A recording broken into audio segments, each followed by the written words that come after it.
power, son. The stormy's mass shifting, master mason tricking, they came looking risky. Flat earth in disguise, a role they perfected just to claim Antarctica, a tale misdirected. Action he shouts with his phone in his hand. Coordinates pop up, yeah we in the land. Recorded maybe, no single shot proof. The footage too clean, no weather aloof. I applied for the trip, but my inbox stayed dry. Meanwhile he's out there, yo, who's this guy? Fake it till you make it, reverse Uno card. 15 years of research, but the truth hits hard. Shadows and smoke, yeah, the details collide. Antarctica secrets, they stay worldwide. Shadows stretch long, but I peeped the breath. One puff of white mist, then nothing was left. Cold as Antarctica, he said with a grin. But I saw the vape hidden under his skin. He hit that inhale, camera rolling clean. Exhale, look staged like a Hollywood scene. Blow believers yelling the air's too dry, but contradictions pile, why even try?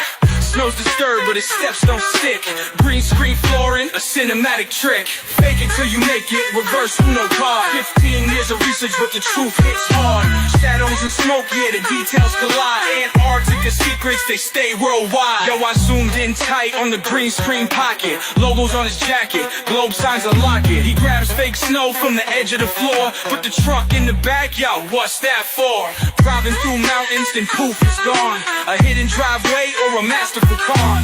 Artificial sun pattern sitting in the files. Lighting up Antarctica with studio style. Where's the sun filter? Where's the zoom shot? All we got is CGI and a melting plot. Now did he call every country and ask what they saw? Dark skies, bright sun, or a cover-up flaw? Meanwhile I'm here, building plans in my mind while he fakes his trip, leaving logic behind. He flexed his phone but no global sync. Did the sun even rise or did the footage shrink? Emotions run high but my vision stays clear. Deciphering illusions they constructed with fear.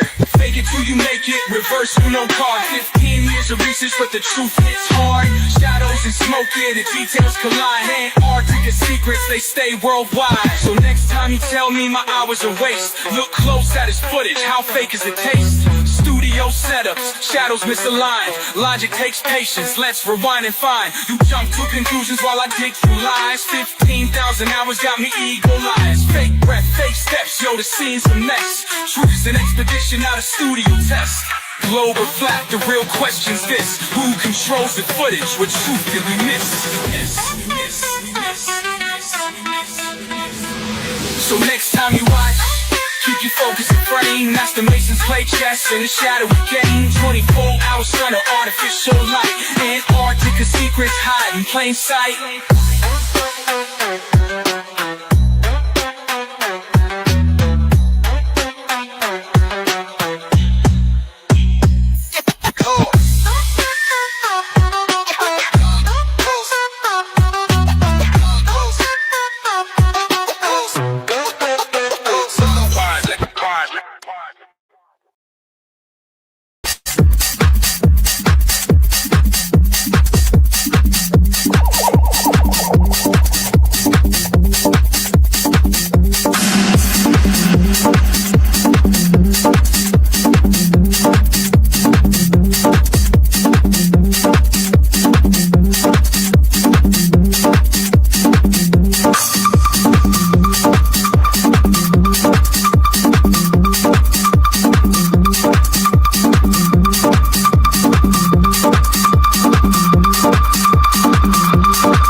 Bro, this debate is legit as same as the TFE. So trust them, bro.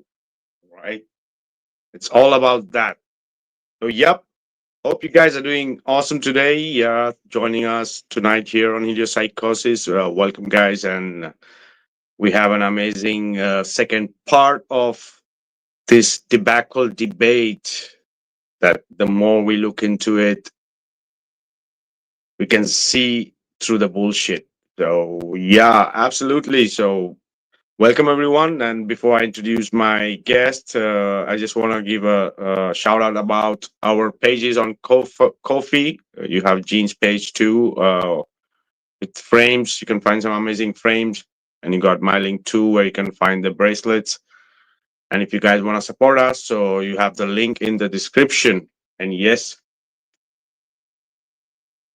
this is the thing, right? Uh, Yep. Let's say hello first to our brother, Gene. How you doing? Hey, bro. Doing good, man. Doing good, bro. How are you doing, man? I know your schedule is like super crazy. So how's things going for you, bro? Oh, here at 2:30 a.m. in the morning after a long day, trying to do do this as we are used to, brother. Absolutely. So, how about you? Super cool, bro. 2:30, bro. I don't know if I could handle being awake doing something like this at 2:30. Like one eye open and holding my head up. So, bro, thanks for the show, man. I definitely really appreciate it. That you spend hours like this to do this for everybody. But you know what? If I had to do it at 2 in the morning, I would make sure I'm okay to do it though too. So I'm thankful that I'm not though. I'll tell you. Um, nah, man, having a good week, bro. I had I see that you had some amazing apple trees growing over there in your yard, which is so friggin' cool, man. To do that stuff from seed or even a bought plant, which is this is cool too. Seeds are fun, but they're very very difficult to get them past certain stages, you know. So congratulations on that, bro. I'm so psyched, man. I wish I could like get there and fucking pick one and eat one myself and go hang out with you, bro. It's like it looks so close, but it's far, man, but it's not out of the realm of possibilities. So I don't ever rule stuff like that out until it's really out, and that's definitely one that's on like a bucket list of mine, man, is to get over and do a live show with you, bro. One of these days, man, we'll work on that. Yeah, I was invited to do and my buddy Ben from Unchained Earth. He's doing an expo out there in Colorado in September. I think the third, fourth, and fifth, maybe. He wanted me to go out there and sell some moons and some skulls that I have. They're not. Oh yeah, here's one. I make these skulls, and he's wearing them in his beard. He wants me to come out there and be a vendor at an expo that he's doing, bro. But I'm not gonna be able to do it, man. I uh I was swamped with all kinds of stuff around my house this season. My insurance company called me and told me they're gonna drop me if I don't cut some trees back. I had some mold on the roof and a couple other things that I gotta straighten out with them, and it took so much time. And I'm not even done. So I'm really bummed that I'm not gonna be able to get out there and go meet him. Um, he's real into the art that I'm doing, which is super cool, man. Because it's weird, I'll see he's got a video. He does all his videos. He's got my skull hanging off his beard now. I'm like, oh god, I did that. Holy shit, look at this. It's a lot of fun. And it's weird, bro. I did that skull like 25 years ago, and I had some surplus I ran into, and I met Ben inadvertently through you, Vika, because when Rob Noken was staying at my house, Rob Noken from Disorganized Productions, they were friends, and he introduced me then to him, and we became buddies really quick. He's really into my stories about Guns N' Roses when I used to hang out with them, and I was gonna go be a roadie with those guys, and we became friends with them, kind of. I saw them like so many times, bro, that it was cool. Oh, different, man. I could go on and on, but I'm not gonna. So that's when I met Ben, and he invited me onto his podcast, and he did a video or two, one with the moons he loves. He's got some of them. So I sent Rob back to Colorado with a bunch of my stuff to give to the guys, and a few other guys, Skunkle Phil. And Ben likes my work, so yeah, that's I've just been a lot watching of Ben's fun, stuff. He's cool. And it's What's like, up, Ira? What are you doing, brother?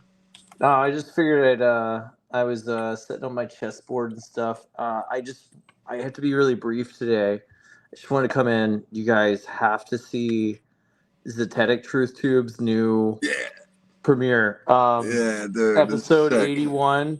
Just, I don't know what to say about it. Just, I would like to talk about it at a later time, but I am very out of breath. I'll put it that way.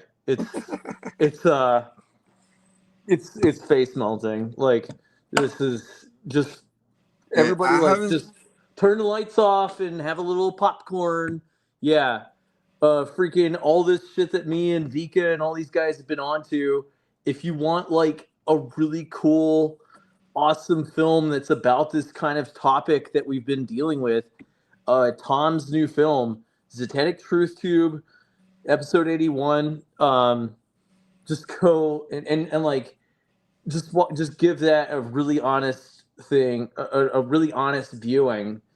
I think his longer form stuff is better than the short stuff, because I think the short stuff it's helpful, but it's like it's in portrait mode, and it's like for people to take things into their subconscious, not to like totally agree with them, but for you to even calibrate like this type of philosophical shit that we're onto, the Antikythera mechanism and any of this crazy flat earth shit we're onto, which is awesome. The calibration for it is to watch a long form presentation. Start with Tom's new video. Like, fuck my films for a second. Like, seriously, he just released it like a couple of hours ago. Like, I don't want to talk about myself anymore. Like, dude, go watch Tom's new thing. That's all I came here to say. I hope you guys are really well. And Nice one, I just came Ira. by to say that. He's in the chat. He said he might be able to get up on with us. So hopefully, yeah. he'll be able to I got to that. run to the grocery store before they close. But like, yeah, it's pretty fucking hilarious. It's a great one. I'm exhausted, and I had to burn a bunch of sage from like Jiren's horrible energy. Just, dude, it's insane. Yeah, I don't know what else to say. It's pretty fun. So, Yeah. Oh yeah, shout out to Zetetic Tutu. I couldn't finish the video, but I saw some part of it for sure. No, just if he's here, we're gonna discuss that. Yeah, just Ira, give it when you're ready for a film night. Like, don't watch this one in passing. Watch it when you're ready for like a film, like turn the lights off kind of thing. Like, like revere it. Like, he put a ton of effort into this thing. He's gonna join us in a bit, but before we continue, I want to give a quick shout out to our brother Vladimir for the super chat. He said, "Hey Squad, keep pressing." Oh yeah, guys, the link is pinned up there. Anybody who wants to jump in tonight, all right, is welcome to I'm give gonna their dip opinion. out of this chat, but love you guys. All right, see you, Ira, later. Right. I like the photo you shared with. Yeah, awesome. He's right there. I didn't see the whole thing, but what I did see was like, oh, hopefully Tom will bring that up and show everybody. That's some good stuff. There's definitely adds a lot of questions to it. So that's really super cool. Oh Oh yeah. yeah, bro. I was saying about Ben, the guy from Unchained. He's just real into my art, which is fun, man. You know, like I said, I did those skulls about 25 years ago, and I count that I have 200 of them left, and I bought five. I had 500 of them made, and bro, they were $1.25. They're brass too. They're pretty nice. But now I'm about to send some back into Manhattan to the same place to see if how much they're going to cost to get them done now. And I can't wait to come back and tell you the price I get. It's going to be a little while. It's not going to be like tomorrow. But yeah, so the price was like $2 each. But if, you know, the more you buy, the cheaper it gets. So I bought 500 and I got dropped down to $1.25 each. So what is that? $750, I think, for 500 of them, and or 625 it was, right? If that's, yeah. So now I'm like, man, I'm not sure what exactly I'm gonna do, but I'm gonna check it out. And but dude, I was really psyched to try to go to Colorado, but I gotta let it go, man. I'm upset about it. I'm not thrilled about it, but it's gonna be cool. It's called Living Man Festival. It's 3 days in September. Oh, late. You know what? It's late September. I was confusing it with the Truth Expo Nathan Thompson was just telling me about in early September. I'm getting the dates confused, but I'm gonna look into doing that too. Actually, if I can swing out to Nevada, I think it is. I would do that if I can, you know, but I got to get my license updated, which I probably don't want to do. So I'd rather just go get a passport to do it. If I could swing all that, see, I don't have the connections that these guys had, so I can't get my paperwork pushed through like that. Um, like Jiren and Austin did to get to Antarctica. They had that paperwork done pretty quick, and that seemed a little suspicious. So we'll see. We'll see what happens, you know. But it was super cool, bro. And I forget exactly how it came to be, bro. But the guy who was basically Liquid Bloom from the music that you listen to and play during your videos was hanging out with Ben. These guys are like, they know each other a little bit, you know. I was like, oh my God, look at this, man. As the community grows, the world shrinks, you know, because now there's less separation between people. And I just thought that whole scenario was really cool, man. That a friend of mine knows someone who you're super into, man. And that Liquid Bloom is the artist. And guys, if you don't know the music, and I don't even know how to describe it, it's like, it's not really techno, but it's like DJ music. I don't know. The guy does his own thing, very unique, and it puts you in a trance, guys. So yeah, I thought that might be fun to bring up. How like Yeah, how people. that thing happened, right? So this is the thing, right? Yeah, I've been using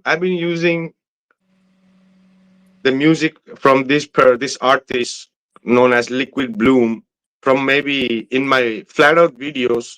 Even is one of my most famous video, or the giant plane, and most of those videos before yeah, I used to put my voiceover, where this music by this artist called Liquid Bloom is one of my favorite artists. He have two different names, two three different artist names, but it's quite a well known in genre of psybient, right? It's not ambient, but it's psybient. It's psychedelic electronic music with the psychedelic touch, right? But with a lot of nature and a lot of cultural sounds, right?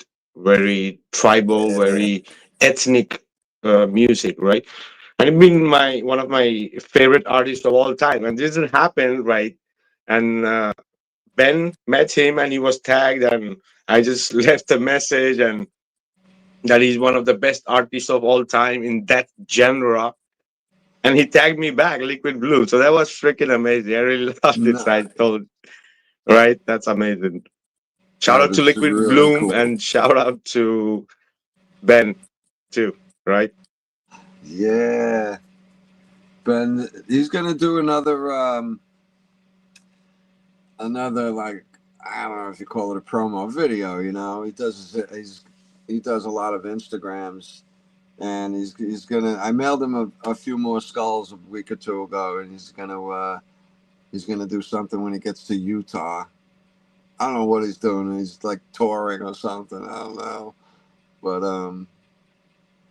yeah, bro, he's hooking up with some like really a lot of not powerful people, but a lot of just a lot of well-known people, like the girl in it is Colorado, right? Yeah, Colorado. Oh, she had the first license ever in the United States to grow legally, and she's like a scientist. The girl has all kinds of CBD ointments. Danielle Fontaine is her name, and he's working really close with her. He's the guy that spins upside down, and that's what he's going there to promote, the unwind machine. And I wish him great success with that. It's really cool. If you guys don't know, go to Unchained Earth on Instagram. He's there, and he's a good dude. He's a good dude, man. I have ideas already for next year. If it continues, if they do well, there's a good response, and people like it, they'll probably do it every year. I imagine maybe different locations, but he's out there in a really great spot to go stargazing. There's like there's an observatory there.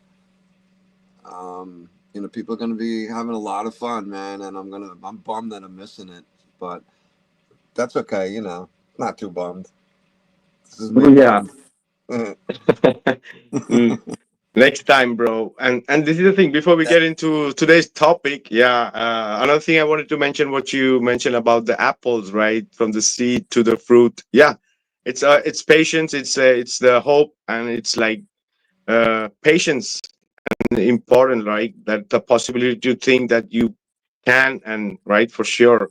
Um, Yeah. it was just another thing added to my collection of fruit trees that I've been trying to grow, right? And yeah, uh, mm, for sure, not all have adapted or taken. If no, I would have had the most like diverse fruit forest for sure, right? But it's Right. still a fruit forest, but not so diverse how I would like, right? Yeah, So so cool. absolutely. So cool, man. My fig tree, bro. Check this out. I'll tell you real quick. We got a fig tree. It was about a foot tall 3 summers ago, right?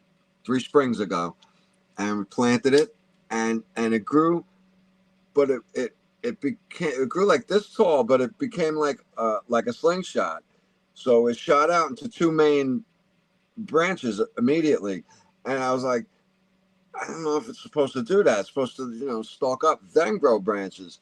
So the first year, I didn't know what I was doing at all. I was watering it and didn't know you're not supposed to water it. So I started it making it struggle initially. So I could have possibly caused it, but whatever. So then the next year, which was last year, it struggled. I knew a little more about the rain. Put more mulch to keep the water out a little more. Gave it a bigger spot. But it was struggling, and it didn't get more than like 18 inches tops. And the two branches, like again, it was on this 2-inch stalk, and the two branches came up. They were like 15, 16 inches tall. And I'm like, oh, it just looks like it's struggling. And then this year, um, I'm paying really close attention to it. Everything's starting to bloom. We had a really soft winter that led into an early spring, but then the winter kind of lingered on a little, like the cold wouldn't let go. So it was like, like a slippery slope. And I noticed that right now it wasn't growing much. It wasn't doing anything. It was still flexible, but I'm like, all right, it's alive, but it doesn't look alive. It's not doing anything. And then right next to it, I noticed some leaves popping up, and I'm like, that's a fig leaf. I know that right away. I recognized it immediately. And then I realized that the slingshot looking one was I guess it just abandoned it, and the good root system started shooting out a whole entire another shoot. And then when I cut the thing down, I cut the slingshot down. Now I started 3 years later with a brand new shoot. Never seen it before. I cut the original one down, and that was 4 months ago, maybe 5 months ago, early spring. And bro, the leaves are well over 12 inches. They're freaking enormous, and the plant grew from when I saw it was that big. It grew just about 6 feet tall this year. That's what I got outside. And I'm like blown away by just nature, as always. I find nature, the complexity of the system, the design, and the symbiotic relation between so many things.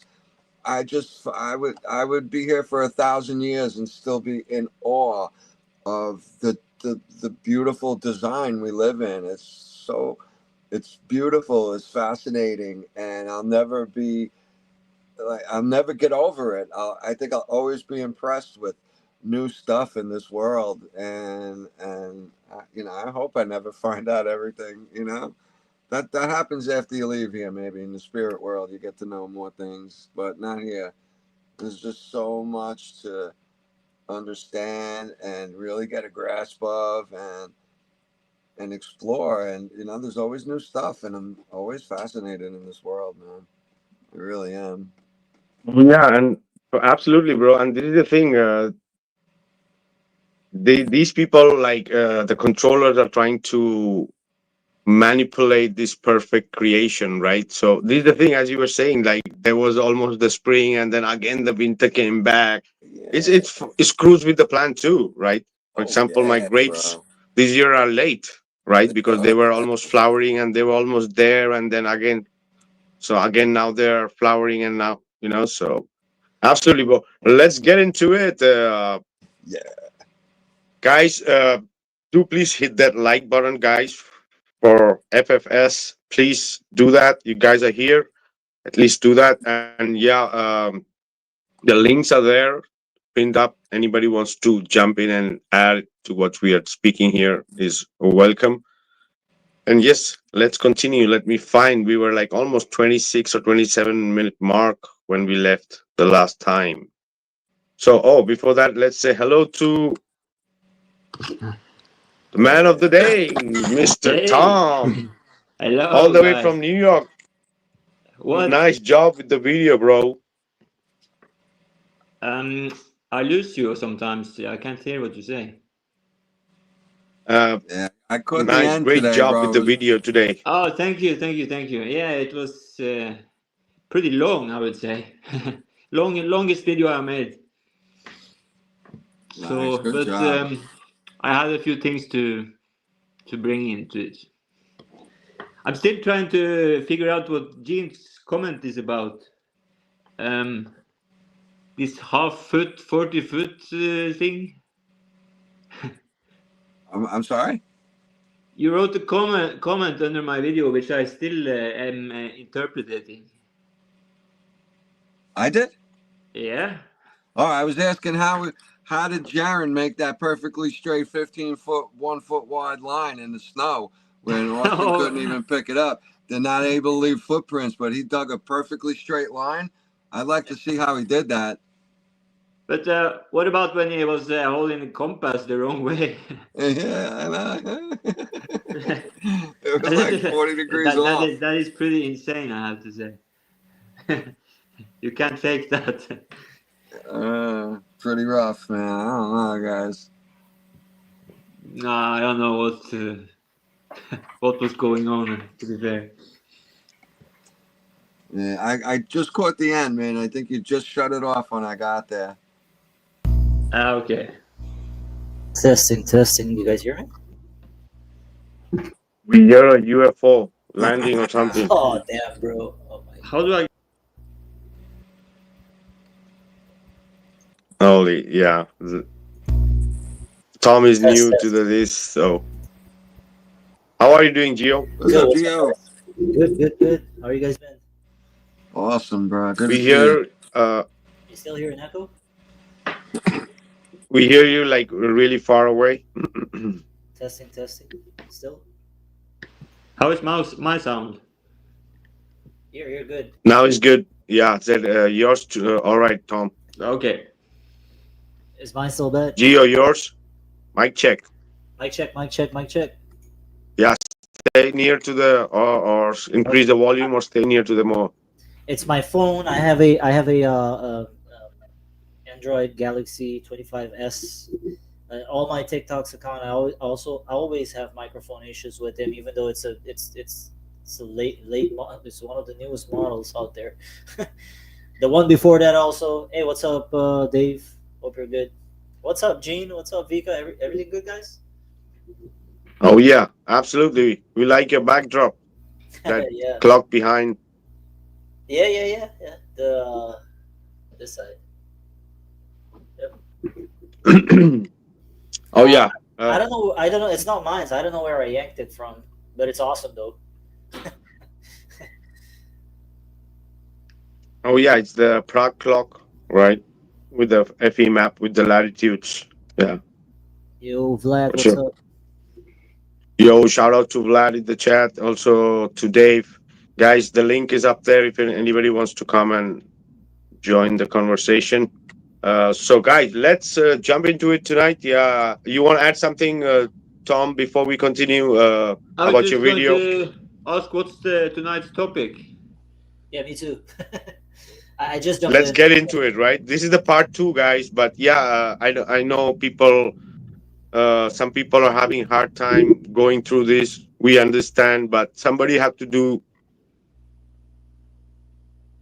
this, right? For sure, many other people might be doing it, but it is required because this is looks like it's just trust me, bro. This is always very legit, right? So that's what they want us to believe. So this Let is about me, a yeah, go debate. ahead, Gio, till I find the video. Go ahead. Okay. Before that, I just wanted to say, what do you guys? I mean, I kind of predicted this, not on any lives or anything like that, but I kind of predicted this that sooner or later we're gonna start seeing people going over to Antarctica. I mean, if you know the history, you know that some people went to Antarctica already, like Jarl and the Hoy, and I think Alex Jones' crew intended to go, but they sent in all the papers. It wasn't Alex Jones that was going, right? It was just the reporters that he wanted to send. Somehow, all of a sudden, just a couple of weeks after that, they started a court case after that to just blank his money out with $1 million lawsuit, right? Never before had they tried to sue him, but all of a sudden they try to sue him. Maybe it's not linking with each other, but damn, that's kind of pretty coincidental. But how about that Ethan Guyu guy that went down there in Antarctica? Did you guys hear that story? How do you know he was there? Why is everybody saying that? Because the TFE gang was in the studio, so they didn't go there. So that's what we're saying. But he's not advertising a 24-hour sun. Yeah, but still, it's like very. You mentioned Jaran. I have talked to him. I have his book here. Did you guys see all the videos before he actually went to Antarctica? Yeah, I haven't. So did you see what he had to do in order to fly to the 7 continents? you're talking about Yare, yeah. Not Jarl, no, not Jarl. Okay. Ethan Guyu. I know about the whole Jarl and the Hoy story. Okay, I was talking about that. So I don't know the other guy. Yeah, this happened 3 weeks ago. Okay. Yeah, so he's a 19-year-old kid that was gonna fly to the 7 continents, and his last stop was supposed to be in Chile, and he's supposedly diverted because of bad weather, and he went to Antarctica.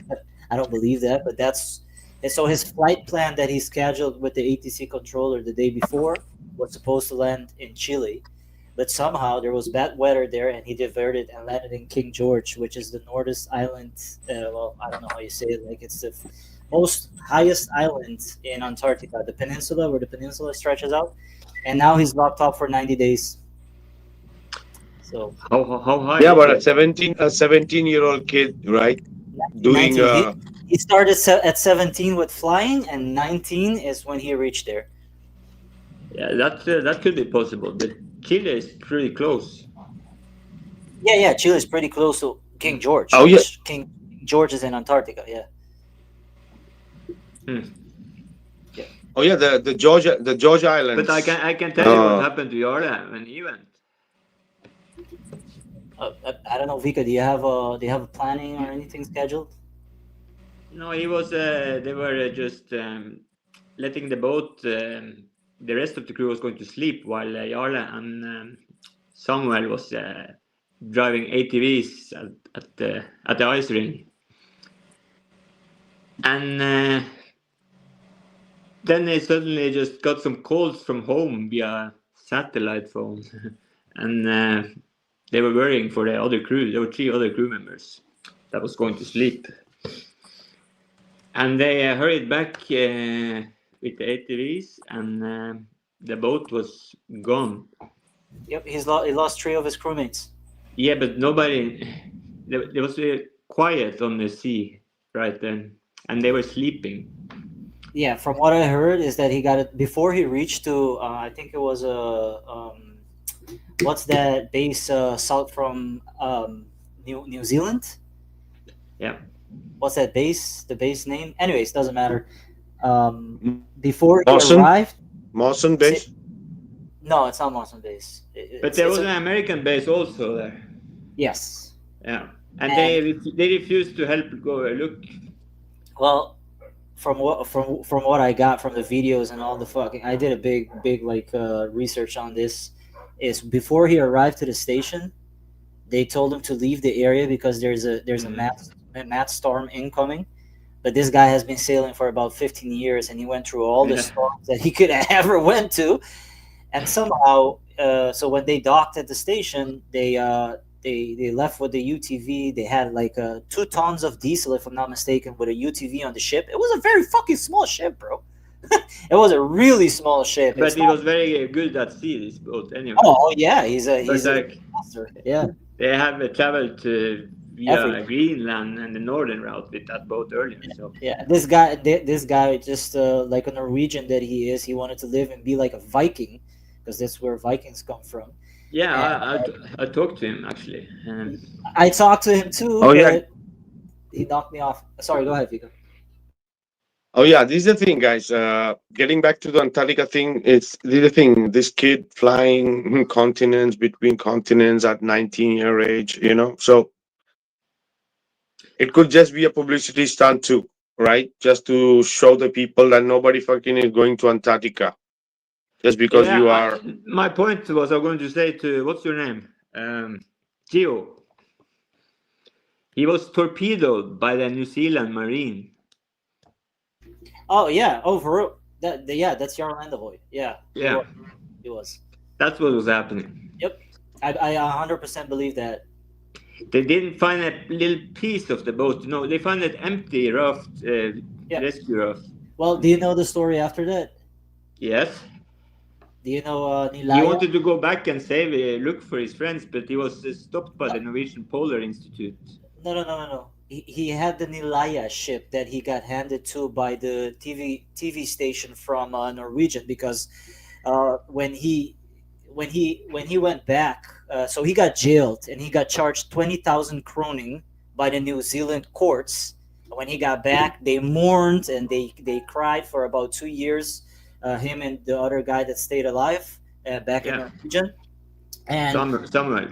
Yeah, his content got freaking popular, and a TV station bought over his content in the trade to give him a ship that was called Nilaya. It was a very beautiful ship. The TV station gave him a crew, 2 crew members, and they went with 5 people back down in Antarctica. But this time he removed the EPRB and the NIS, and he made it there.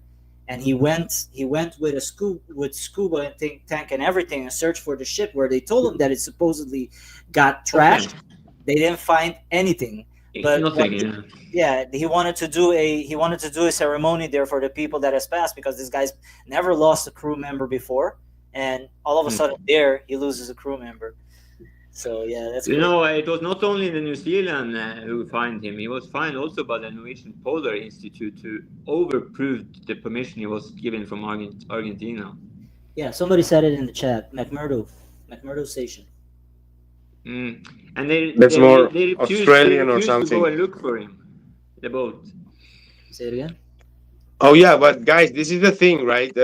This all could be kind of a reality show kind of thing to play with the people about the Antarctica, and not to like try to go and explore, right? So with all the things happening and the way the way the people who are really, really, we think cannot be a plant, are coming out to be a plant, right?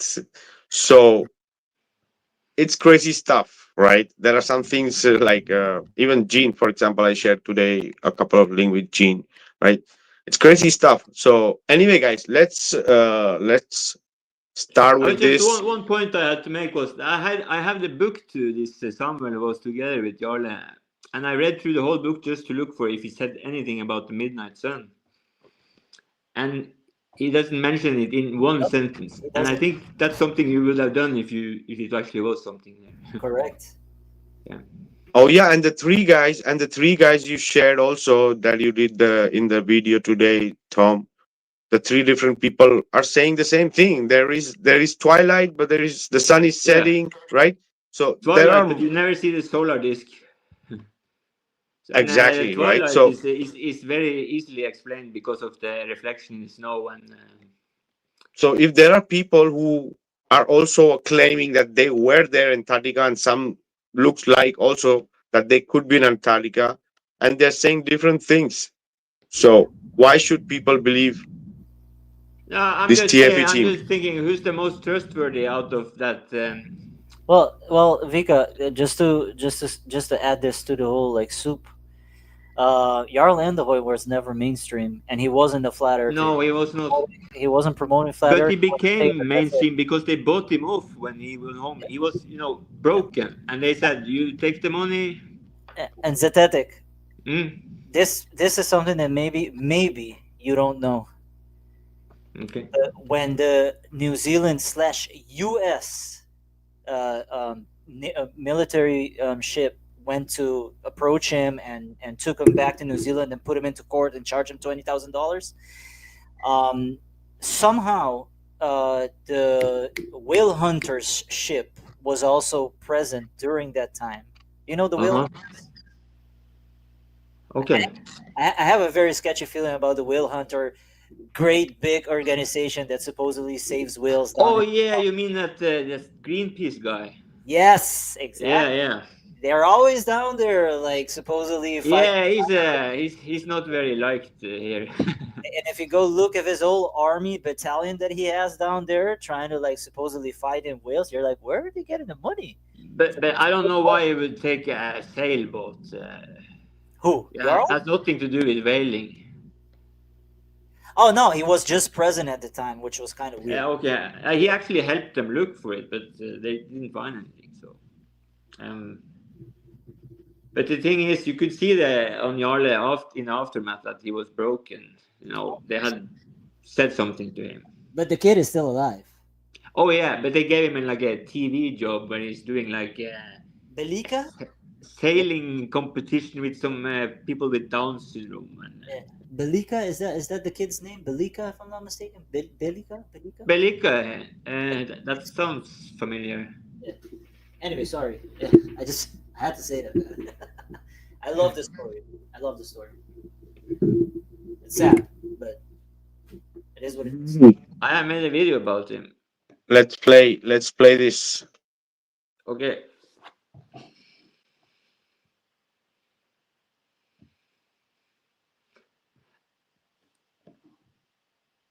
Are you in New Zealand, by the way?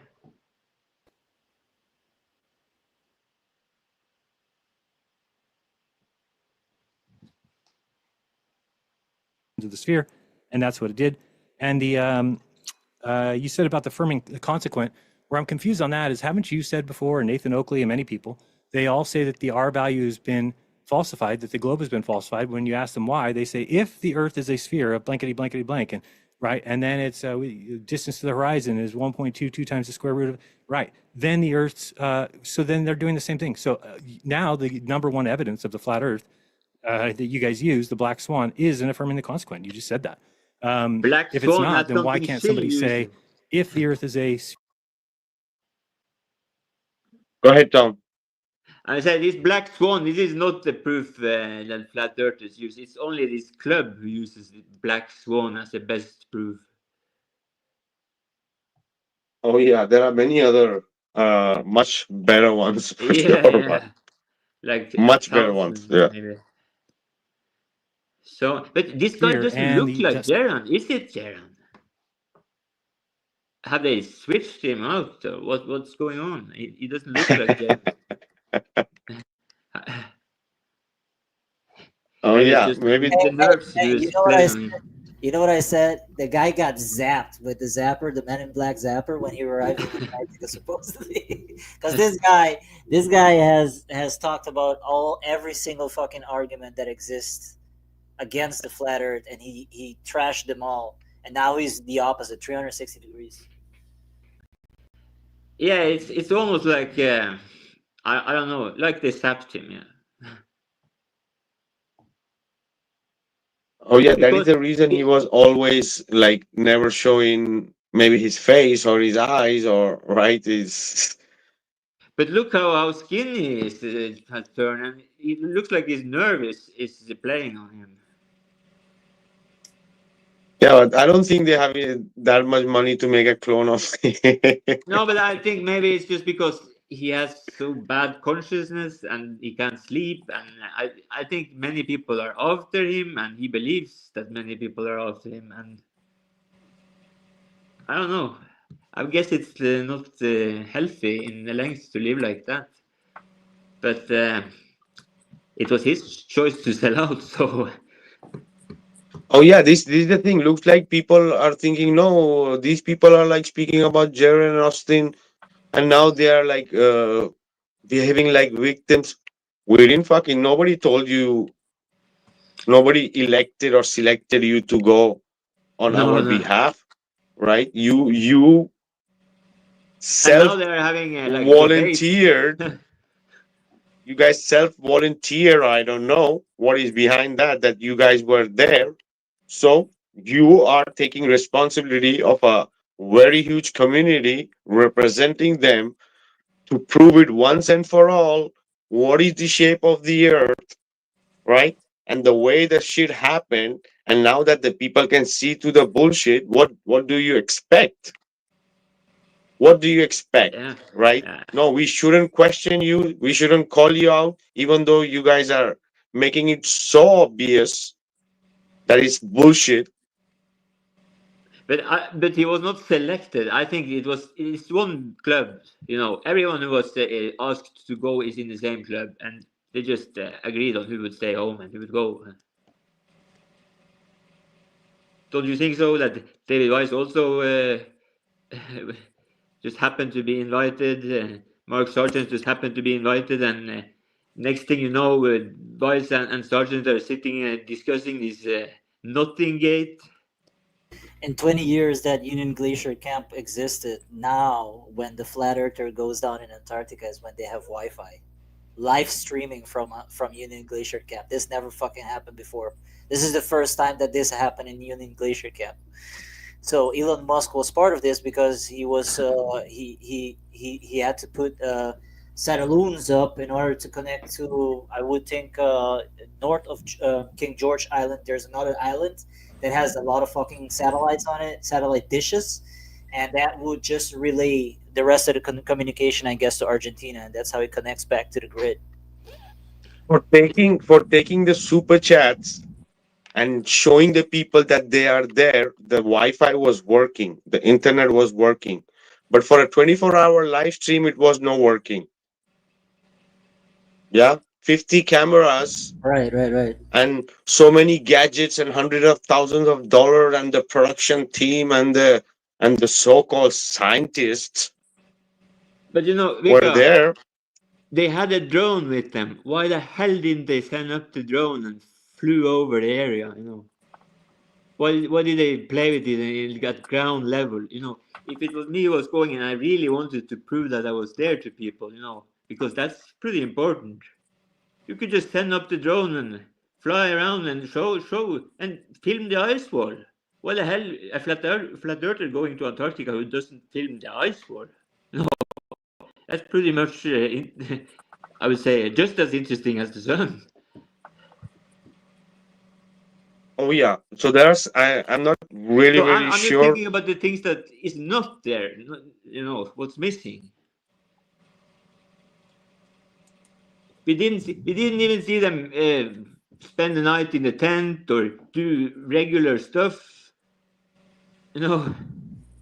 Well, to me, it got me when it got me at Vapegate, but he kind of it made him worse when he had the P900 at the sun, and he couldn't focus at the sun to show the sunspots in Antarctica. And you're a fucking flat earther, and you as professional as you are, you cannot tell me that you cannot manually focus that P900. And that is the main. I've had the P900 since 2019, so that's 2018. He has more money than me for sure. That's 100%. He could have gotten that P900 a long time way before me, but somehow he didn't know how to focus that fucking camera. But if he doesn't know how to focus a compass, how the fuck shall he operate the camera? Well, the compass focuses itself. Well, hold on. No, when you're thinking that south is north and north is south, you're pretty Did they have a compass lost. down there? Did they have a compass? You know, another thing is that it's that I have filmed the Midnight Sun since 2016. Every year I have attempted, and it's not just to set up the camera, take the film, and then go home. It's like you try and you fail for years. You wait for the right weather conditions. You know, there's always stuff that you didn't think about beforehand. And like, I think 1 out of 3 times we had good footage of it up here in Arctic. So you can just go on a plane and never operated a camera before, put it up, take a perfect time lapse, you know, have perfect weather, no wind, you know, and that's pretty lucky, I would say. Where are you from, or where did you go to get this? In the north? I'm from 66 degrees north, yes. Okay. Exactly at the Arctic Circle. Oh wow. So are you? No, Svalbard is 80th, right? So, yes, Svalbard is 80th. Yeah, Longyearbyen is 76, but the north tip of Svalbard is probably 80. Okay. But you know, Cape North, which is the most northern point of Europe, that is at 72 degrees north. Okay, so do you use a compass there? Like, does it work perfectly? Like, do you have to adjust it or anything like that? No. You know, compass works like a clock here because I'm trying to say there's something electromagnetic in the north. That's why I see the aurora borealis. You know, it looks like electromagnetism sprouting out from something in the center. Are you in Canada or are you in Europe? Norway. Okay, cool. Man, that's awesome, bro. Nice to meet you. Yeah, I told you I knew Jarle. Okay. Yeah, you sound like you're Norwegian. Are you kidding me? No, no, not kidding. Holy shit. Guys, you should grab a hold of him. Never let him go. I mean, you're up north, right? So you have, bro, a fucking compass doesn't work at the 60, 70 at south, but it works in the north at the 60 something, whatever, in the north. There is a video that's called "Does a Compass Work in Antarctica?" and they will show you that it doesn't work. And also, it aligns also with the Admiral Byrd because Admiral Byrd never used a compass to travel to the south. He uses a star chart. Stars works. Yeah. But it doesn't work in the south. If you think about a flat Earth with a one center magnetism in the north, of course, at the ends, It's not You know, there is one, I don't really get this compass thing, how it can work in Australia, for example. Like, you just have to take account for the, the position and maybe set it 20 degrees to the west, you know. That's the story we get. I don't understand how a compass made in China, someone holding it in Australia, that no magnets in the world can overcome this, you know, this force and still drag the needle to the North Pole. You know, I don't understand this. Why is not my magnets on my refrigerator? Why is they not affecting the compass I have here? Yeah. Oh yeah, the Chinese were even using something called lodestones. Oh yeah. No, that was for Yeah. navigating. Yeah, but still were using like a compass because it was pointing towards the north. Do you mean The this Big Dipper. these transparent rocks that they saw through clouds with? No, the lodestone I'm speaking about, it was like placed on a square made of that stone, and there was a spoon which represent the Big Dipper, and that spoon spins in the direction of the Okay. north. Okay. Wow. I'm gonna research that. Is there a name to that? Just called lodestone. If you ask the Globus, you know, they will say that, oh, the magnetic I'll field, pass you can never you. catch it. It's like chasing the dragon. You can try to catch this magnetic field, but and now they say it's in Canada, like Hudson Bay or something, you know. But why isn't that affecting the local fishermen? You know.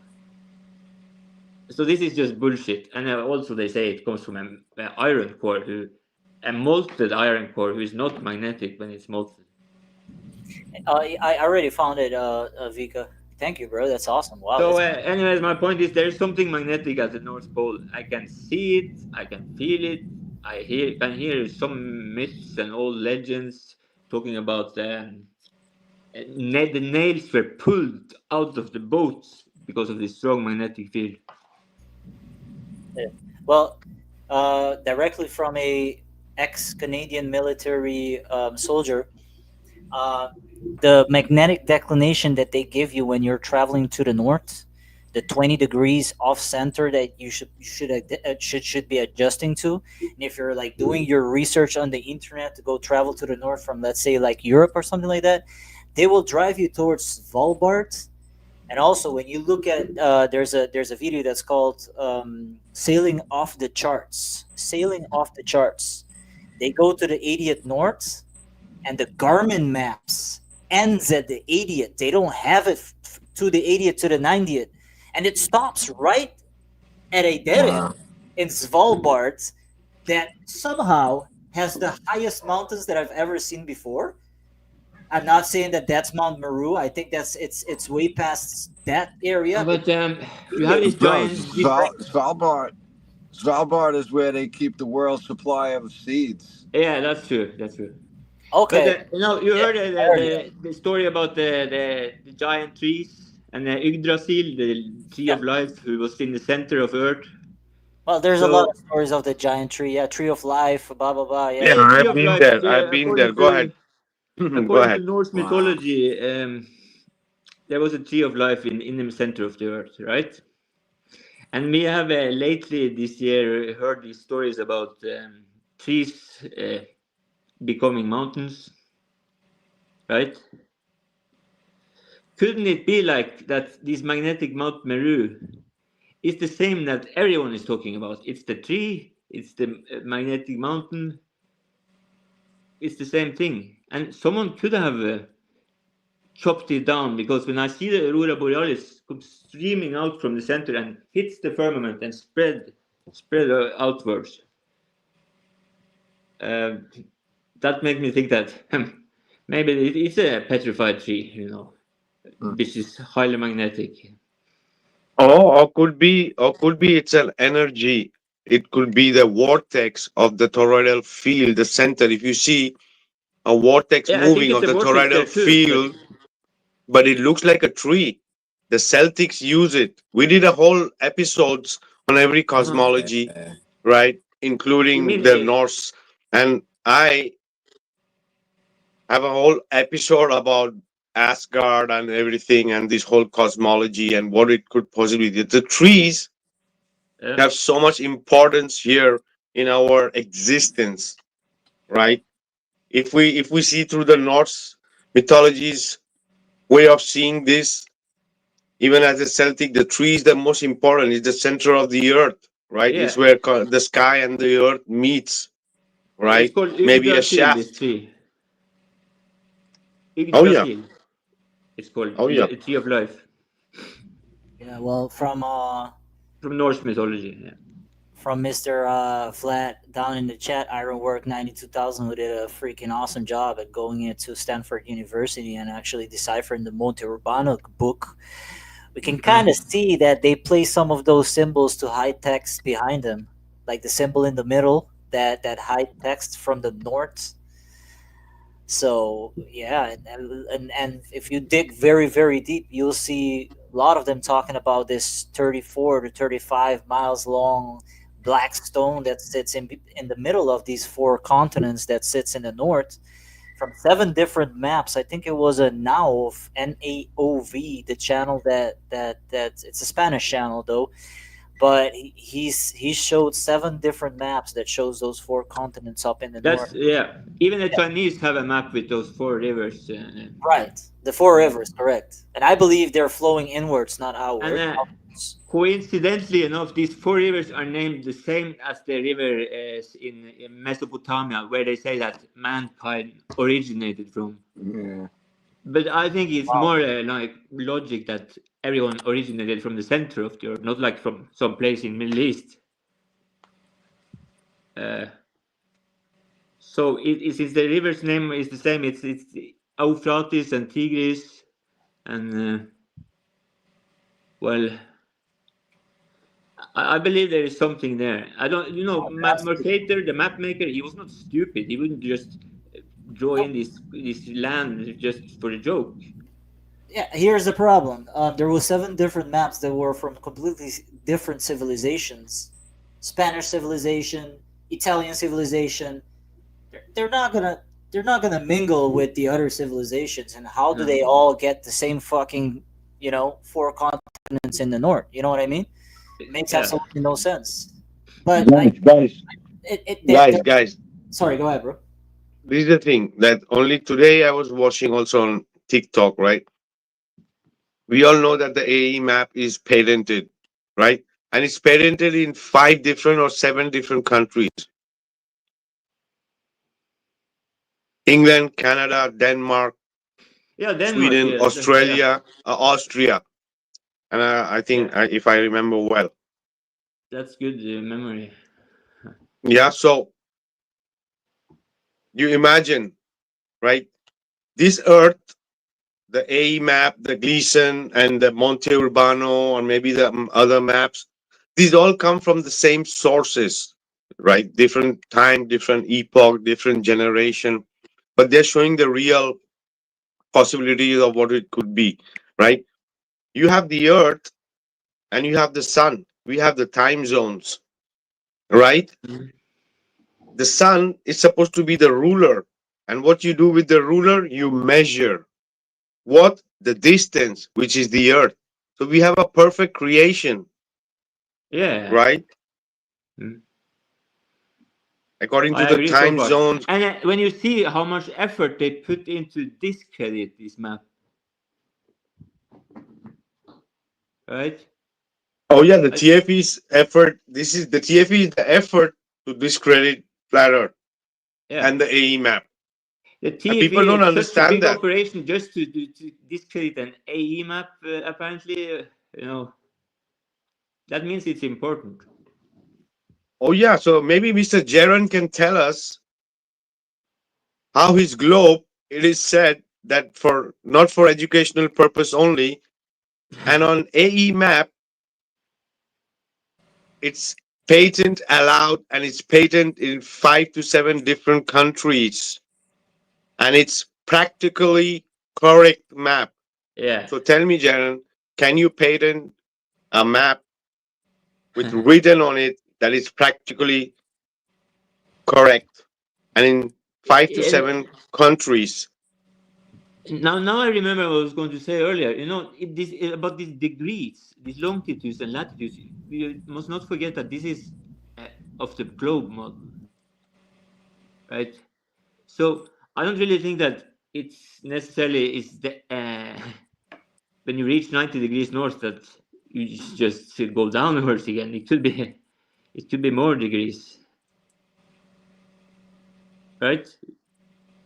You don't know how far north you can sail. Oh yeah, that is for our prison.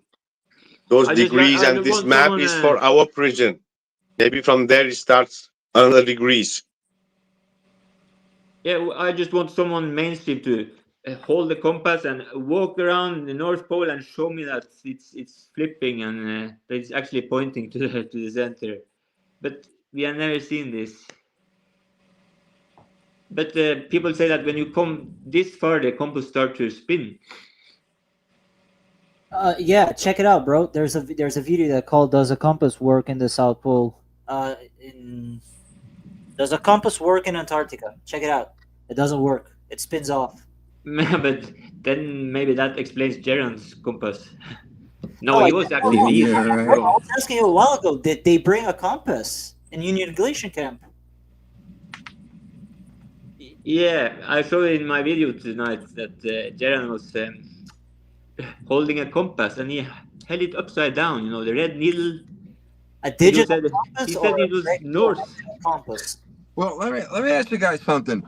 If let's make believe the world's a globe, wouldn't the equator be like the neutral spot, where from the North Pole down it got weaker and weaker, and then from the equator back towards the South Pole it would get stronger and stronger, or the reverse backwards? You know what I mean? If it was the South Pole, the needles in the south would point to that. There would not be no point in pointing to the north. Right, but it's not that on their model, guys. It's not that on their model the South Pole is also magnetic. So why doesn't the Australian compass point to the Vikka, South Pole? Let me can I add on this? So the true magnetic south lies in the Indian Ocean. FYI, it's not even on the continent of Antarctica. Now this is their excuse. This sounds like BS. I have to say it's completely BS. Go look it up, bro. Don't trust me. Don't trust me. Go look it up right now. Try to check where the northern is now. Well, I think they would say it's in Canada, in Hudson Bay or something. The northern magnetic field. Yeah, something like that. No, that is moving towards Russia. Supposedly. Let me explain. Yeah. Let me explain. So they're saying that supposedly it's in the Indian Ocean. That's where the true magnetic south is located at. It's not even on the continent of Antarctica, even though Antarctica is humongous and massive. Now, the guy that is holding the compass in that video that says that does a compass work in Antarctica has that information in his head also, because he also states that, but that's like pretty known knowledge. You can go check it out. Of course, it's a lie. I don't believe in it. What I think is happening is that dumb guy right there in Antarctica is receiving the magnetic pull of the north, and he believes that it's just the South Pole that's in the Indian Ocean, but it's fucking getting it from the north. That's it. But he's so far away, because if you have one magnet in the center of a flat Earth and you go far out, it's not going to work. That's why there is a supposed magnetic declination of 160 degrees. It doesn't work, and the needle drags because you're so far off. That's what I understood from all my years of thinking on this whole bullshit excuse that the true magnetic south sits in the Indian Ocean. But can it not be like a type of ring magnet? Like the minus would be the whole ring, like a speaker. Yep. Something like that. I have what we really should have checked is it explains very well the ring magnet, with the accumulation of the electrons in the center and creating that vortex, right? And yeah, right.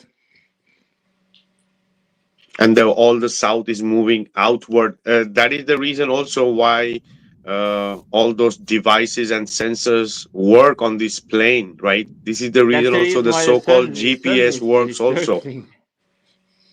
So Sorry? That's the reason why the sun is circling around the magnetic north. Oh yeah.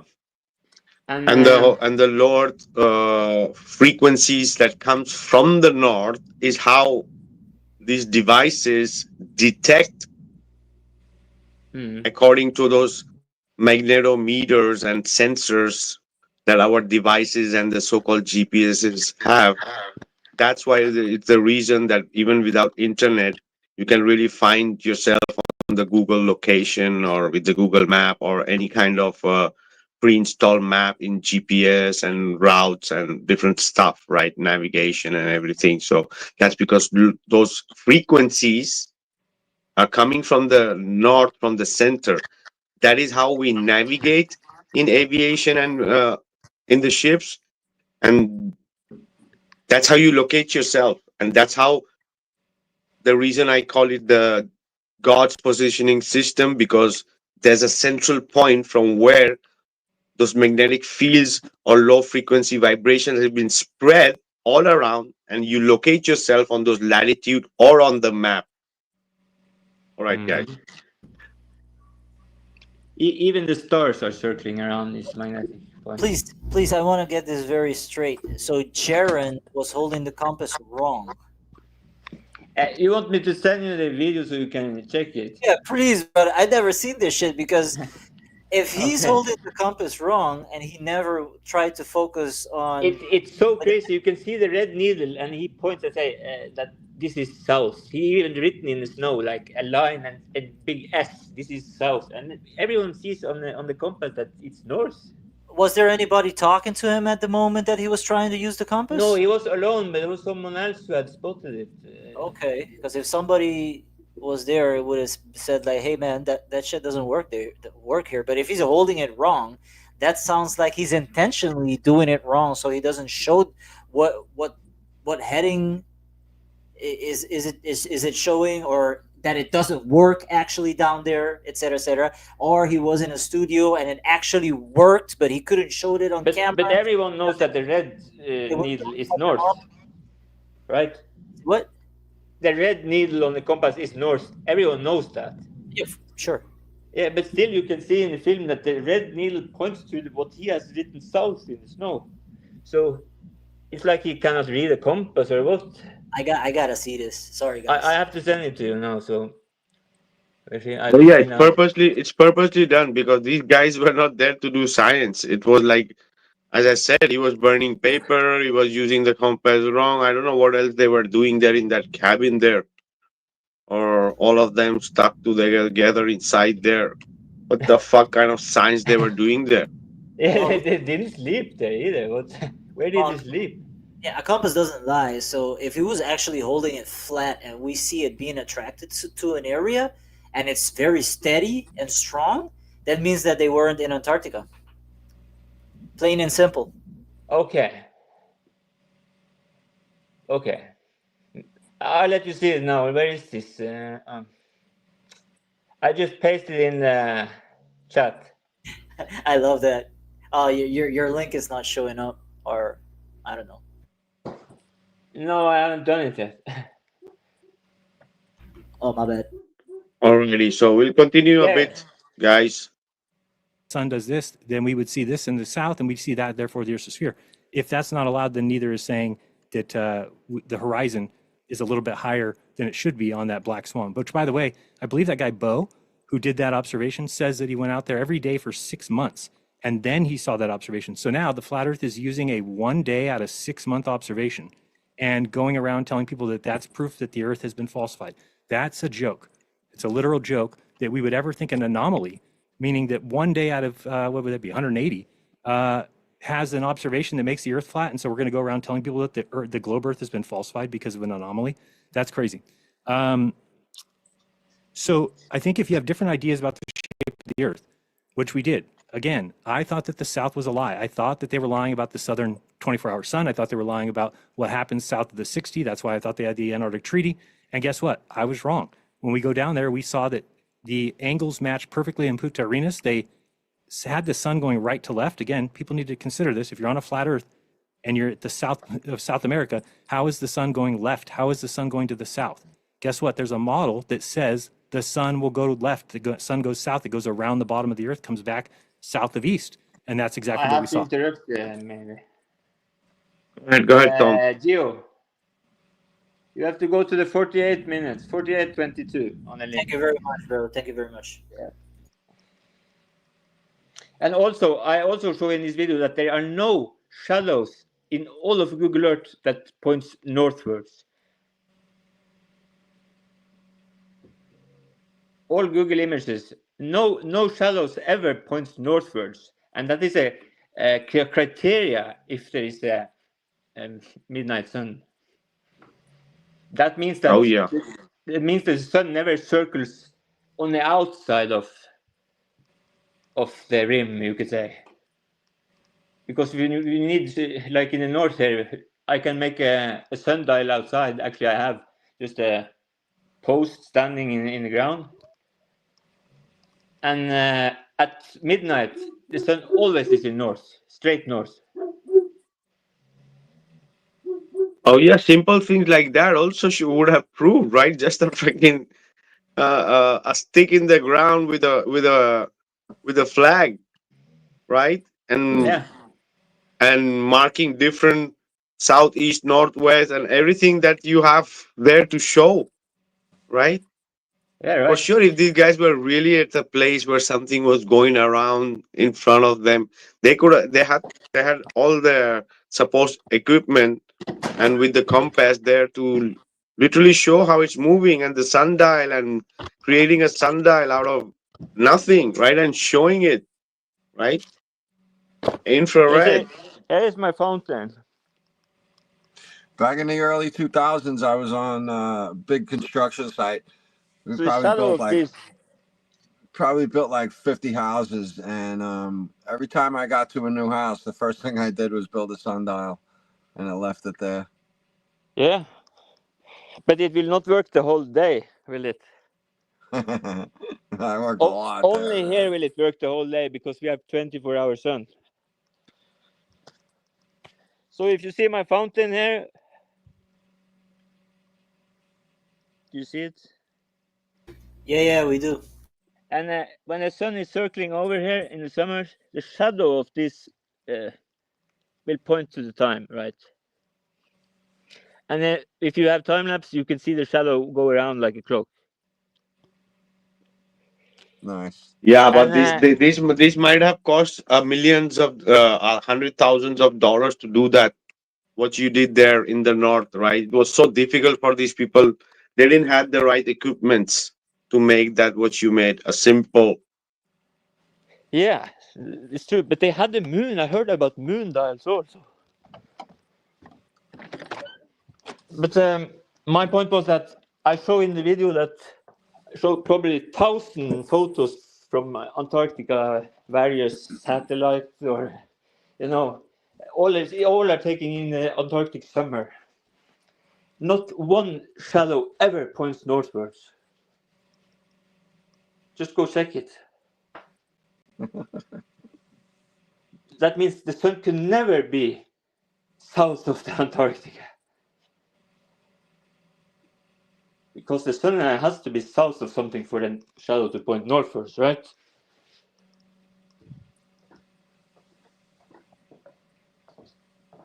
So I think this is a great point to consider. Oh yeah, people should look into it and come up with more things for sure. Now that the people can go back and look into things and show the shadows, and also because you took some of the so-called footages of Antarctica of different ones, and at least there you can see some light attenuation. There are some parts that you can see that it looks more natural, but these people are so fake, so synthetic, right? Yeah, they are admitting it, that half of Antarctica is fake, like just stitched together. Isn't there a video of Duffy saying that we didn't see a 24-hour sun? Yeah, it's at the very last of the video. What's that? At the end, like at the very end. He What says did that. he say, Gene? So what does that mean then? What is that? He mean, What? I think he means that actually it was the moment of honesty that he has actually figured out that everybody knows it was fake. So you know, I don't know, because I don't think he gives a shit about Jiren and Austin. You know, he has done his mission. So I don't understand that. How and can there's you? something about the Freemasonry that you have to, you know, tell half the truth, you know, 50-50. Hey, Zetetic, I'm reviewing the footage of the compass. Yeah. Because he's holding it upside down, he's literally just faking the needle. And he knows he has to fake it. Because... No, but you listen to what he say. No, I didn't listen. I'm sorry. I didn't have to listen. Okay. Because he says that he has written south there, big S in the snow. I saw that, yeah. And then he points to where the compass is showing north. To his left. That's like west or east, not north. Where he was pointing. No, it's... but his compass is showing north. Right. What the... That whole scene right there is a fucking lie, bro. That whole scene right there, I still can't... I didn't know that he had a compass in there.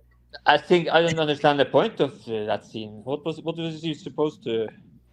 Wow, that's crazy. I'm surprised. Well, I'm not surprised, of course. You know, you should think that Jiren also should know that the red needle is north. Right, yeah. Yeah, and it's so over-faked that when you go and write S in the snow, where the red needle points, he has not been in the Boy Scouts, at least. So Right, yeah. But it could be something about what you're saying that it doesn't work down there. But no, but I mean, anybody knows how to hold the compass upright. Yeah, I should think so. Why would you fake it and make it upside down? Because it's and listen to what he says first. He points to the mountains on his right side, and then he says the mountains are to the south. He says. No, to the north, he says. And then he points south.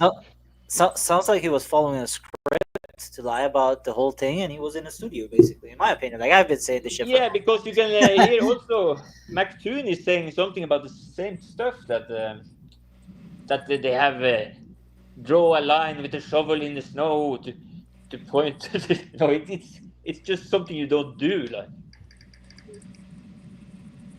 Right. Yeah. That shows. I mean, you know, the whole vape game. You know, it's in the studio when you hear the sound of the you know, the footsteps. You know, the microphones are good.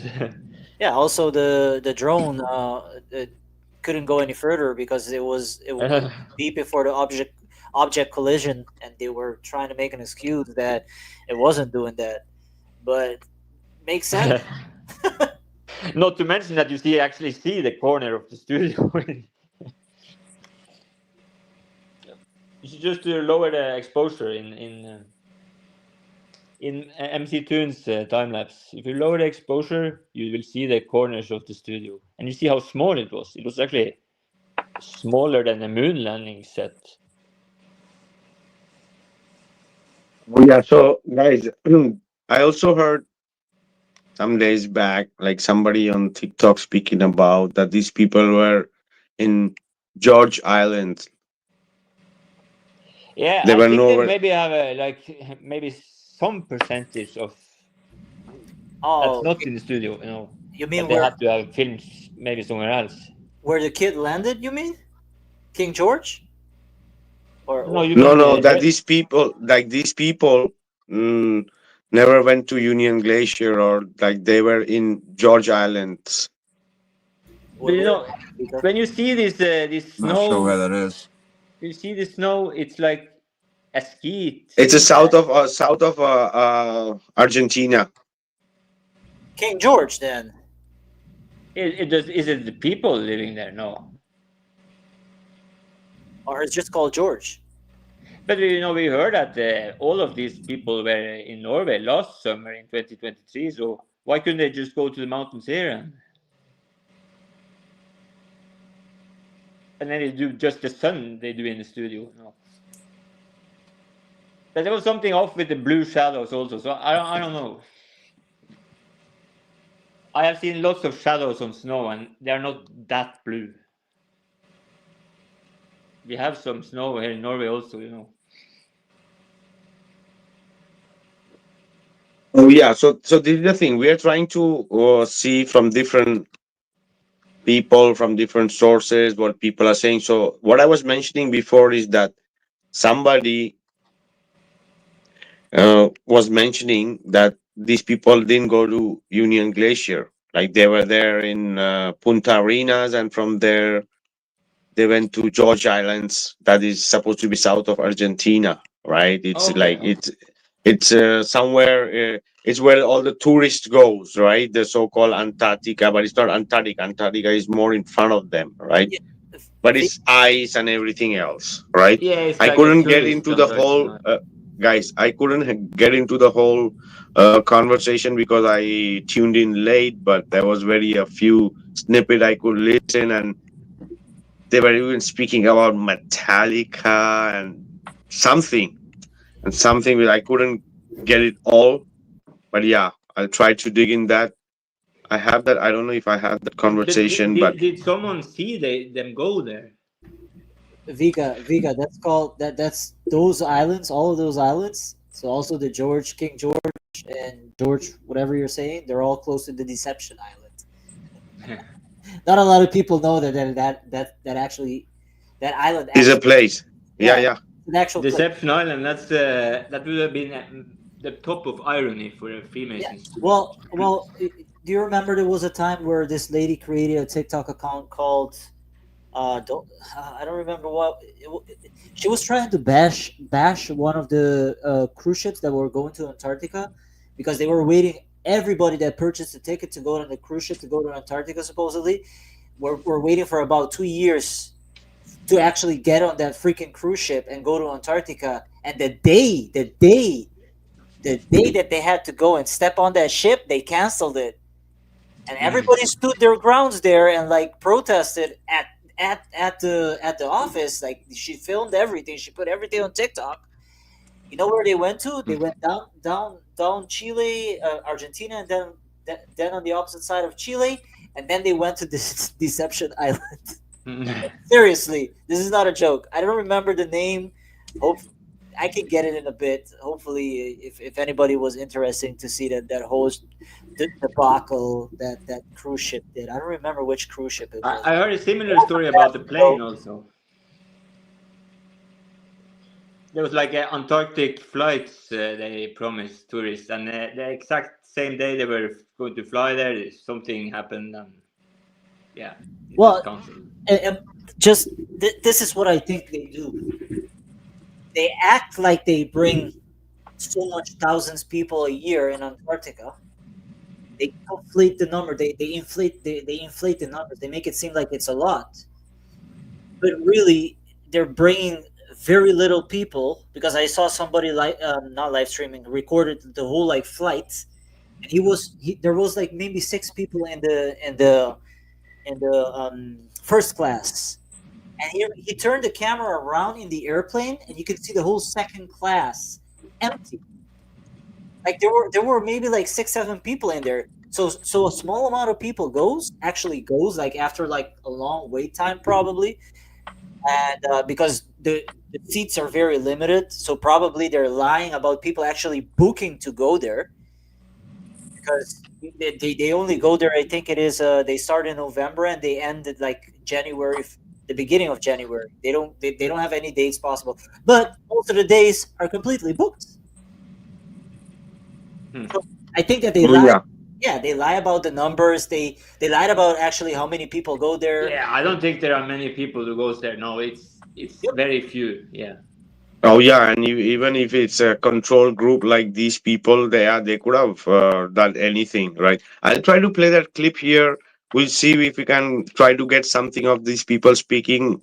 I wasn't able to clip it all, but yeah, I was really interested what these guys were saying. But it's a 3 minute clip. Let me see if I can play it. Okay. Of Antarctica, you know what I mean? Right. Fellows go on too. Okay. So and they said, no, it's right there. So I said, well then, why is where it says Brown Bluff right there at the bottom? I think that's Brown Bluff. Brown Bluff is actually Antarctica. King George Island is, see right here up the top where it says the Arturo. Yeah. That's all King George Island. You know what I'm saying? Brown Bluff is actually Antarctica, not King George Island. You know what I mean? So he was trying to say that they didn't go. No, they went to St. George Island and played at Carolina Base, and he tried to say they played for 24-hour sun, and they actually played for 1 hour, which is kind of interesting and funny. Just saying. So, do they have any recording of Metallica during this time? Oh, I have no idea. I never done any research on it, or whatever.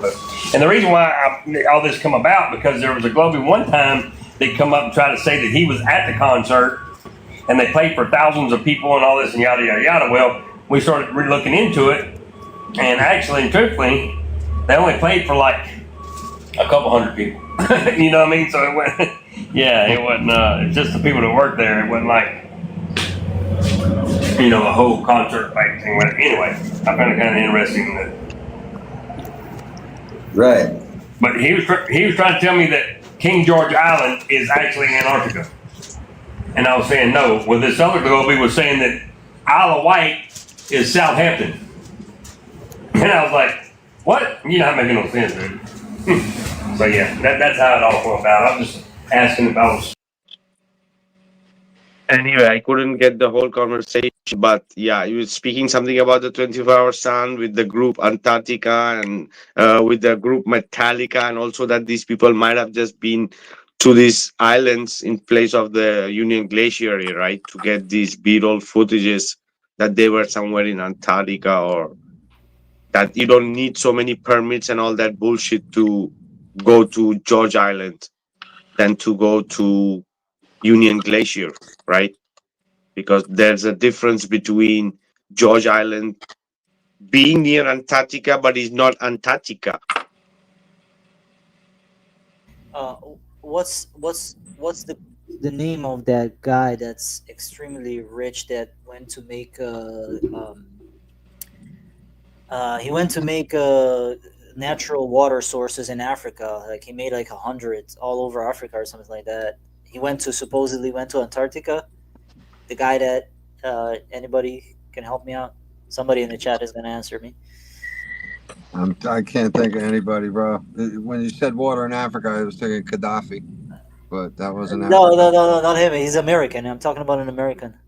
He supposedly went to Antarctica, but the footage looked so faked, and really? was supposedly there for like 8 hours. So really? Yeah. So in a step, and it's something like that, or a little bit longer than that. But I don't believe the whole thing because it looks so weird. But here's the catch. Supposedly he was going to go there, and I think this was during COVID. And somehow when he was going to go, everybody at the station got COVID, so he had to cancel it. So take care with the C word. Yeah. Alrighty, we'll continue. The globe Earth provides and again, I'll fully admit 100%. The globe is counterintuitive, but so is bugs in your tummy. So are a lot of things that we realize now are true. Go take a microscope and pull some bile out of your stomach, and you're going to see little swimming creatures. Now, you don't feel like they're in there, but they are. So the globe Earth is the same. You may feel like the Earth's flat. We may feel like there is no curvature. However, We just don't understand large spheres. A sphere can be so big, 24,901 miles in circumference, that you can't tell that it's curved because we're too small. That's how the Earth is a sphere and how it is kind of beautifully created, because that's a great government issued textbook answer. Yeah. Oh yeah. Isn't that what Neil deGrasse Tyson used to say? We're too small and we can't tell. But the ships can see the ships go over a curve.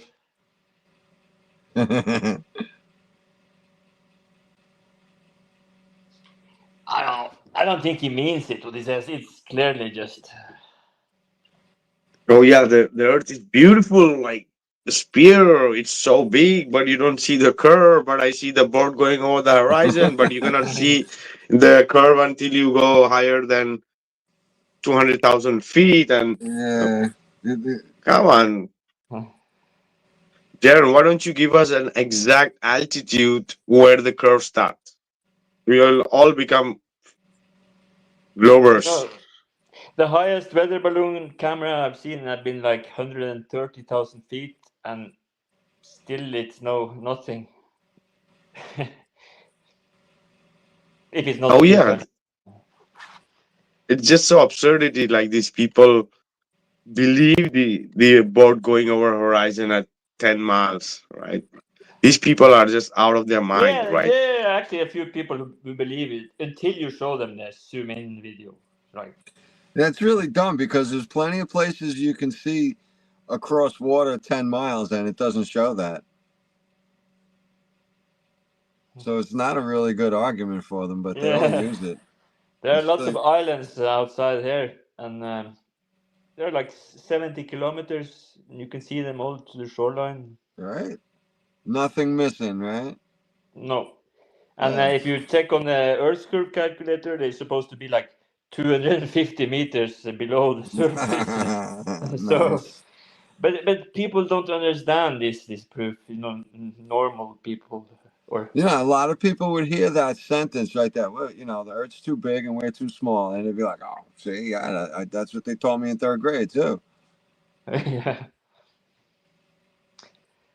I like to talk about people going upside down. It's raining upwards in New Zealand. Eric Dubé just did a really good, nice 10-minute video on gravity and vertical gravity,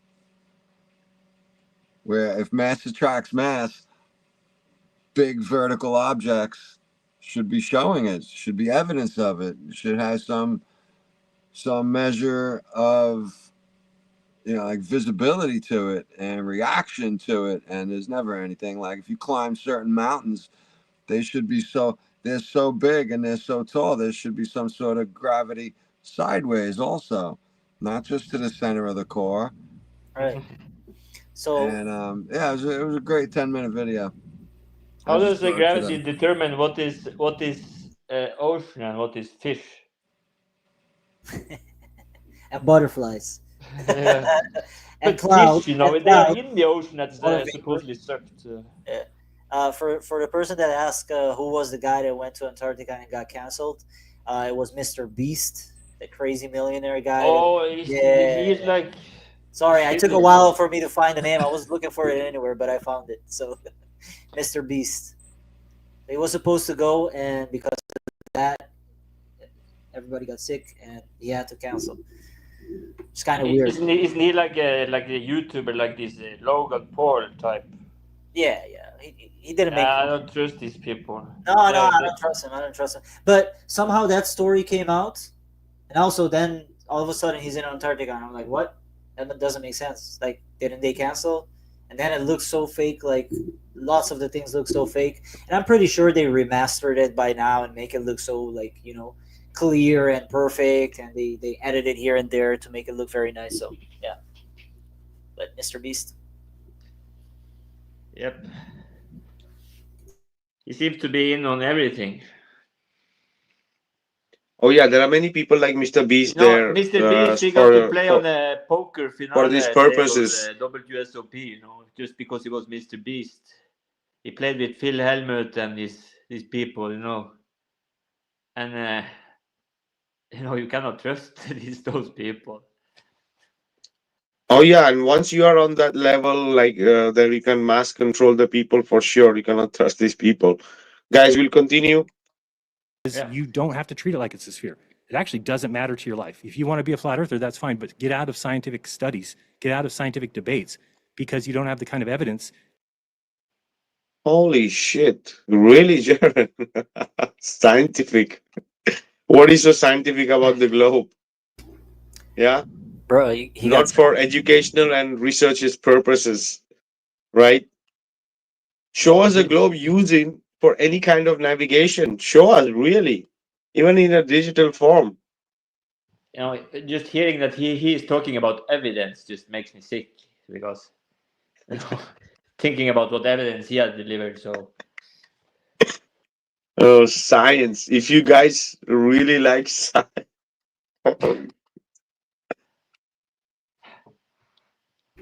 science.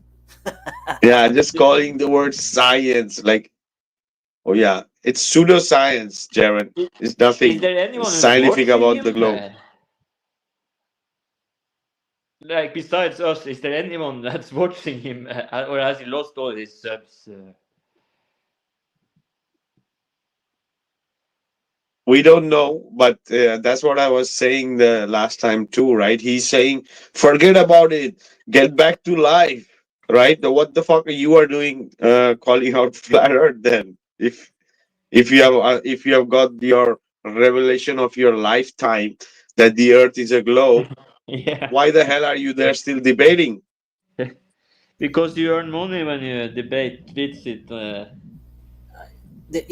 only reason, Vika, I believe that it's money, right? Because when they get in the algorithms against the flat earther, they will go up in the algorithms, and he probably monetizes his video, and he chain links to people like whatever McKeegan or whatever that gets thousands of millions of views or whatever, and he gets money.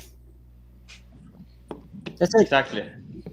Oh yeah, that was all. The money was always the case with these people, even when he was a flat earther. So there's nothing new about that. They don't need to actually make a contract with anybody, because the YouTube algorithms is a contract for them, basically. A business is better than ever for him, I think. Some people make a lot of fucking money on YouTube, and when you're on the, I'm sorry, Vika, can I say bad words on here, or can it just like don't say it? Soften it up a little bit, yeah. Okay, all right, bro. Sorry. So, they don't need to sign a contract with anybody. They just get in the algorithm train of like fighting flat earthers and this and that, and they'll get it.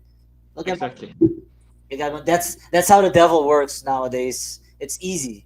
Just fight the flat earthers and you'll get money, basically. And and it I hides. remember before 2018, when you actually had 500,000 views on your videos. That was crazy times. And in 2018 they came with the censorship, and same video get 500 views if you're lucky. Right. Yeah, everything is so swamped. But if you just like make a anti-flat Earth video, it will get millions. Yep. You'll get in the algorithms to get like high up. So yeah. Like, what's his name? Wolfie? You know this Wolfie? Yeah, Wolfie 3636 whatever. He earned 300,000 just by pouring water on a magnetic toy globe. Yep. And there it had 9 million views, and he thought it was funny that this magnetic, this static electricity was actually holding water droplets left. So this is the type of people we're dealing with. There you separate the real truthers to the people that are just being fake and fucking excuse me. Sorry, go ahead. Yeah, the F is no problem, bro. Okay, but I get angry, bro. The F-bombs are okay. You have to better present the world than the globe does. And I get angry, bro. Sorry. Oh yeah, that was no problem, but yeah. The flat Earth can't explain anything. So that's basically it. My time? And time. Okay. Thank you, Jiren, for your rebuttal. And next is Austin. You have 7 minutes as your rebuttal. I'll start the timer when you begin talking. This show host there, Sean. All right, cool. Can you trust him? All right, so What, Tom? This host, this Sean, that's actually the debate leader, you could say. Do you trust him, or is he part The of moderator, the club? you mean? Yeah. Is he part of the club too? I don't know. His name is Sean Griffin. Griffin. I don't know what is it. Yeah. I heard him talk a couple of times. Like he's not. I don't know. He came out of nowhere and it's weird. But His name is Griftin. I don't know his last name, but that would be funny though. Sean Griftin. That's pretty. Yeah. And you have Witsit Griftsit right to his side. And, Oh yeah. This the show they were taking like $70 for pay TV or something. Yeah, to watch these guys to reading script. Originally, they wanted David Weiss to be the debate leader. That's what. Oh yeah, could have been interesting if Dave was the moderator. You know, if that had happened, you would for sure know that it's just the same club because they were pretending to be enemies. Yeah, Angle of Elevation states in the chat that Sean is very religious. Yeah, he is. Okay, but I know he came out of nowhere, so I'm not sure if it. I don't know. Oh yeah, suddenly they were doing like live shows before the TFE and everything was like right. But and after correct me if this, I'm wrong, but isn't it like this in USA that a lot of religious pastors and people like that are Freemasons? Sure. Yeah. Yeah, they are. Like, I think so. I mean, in order for you to be a Freemason, you have to be religious. Yes.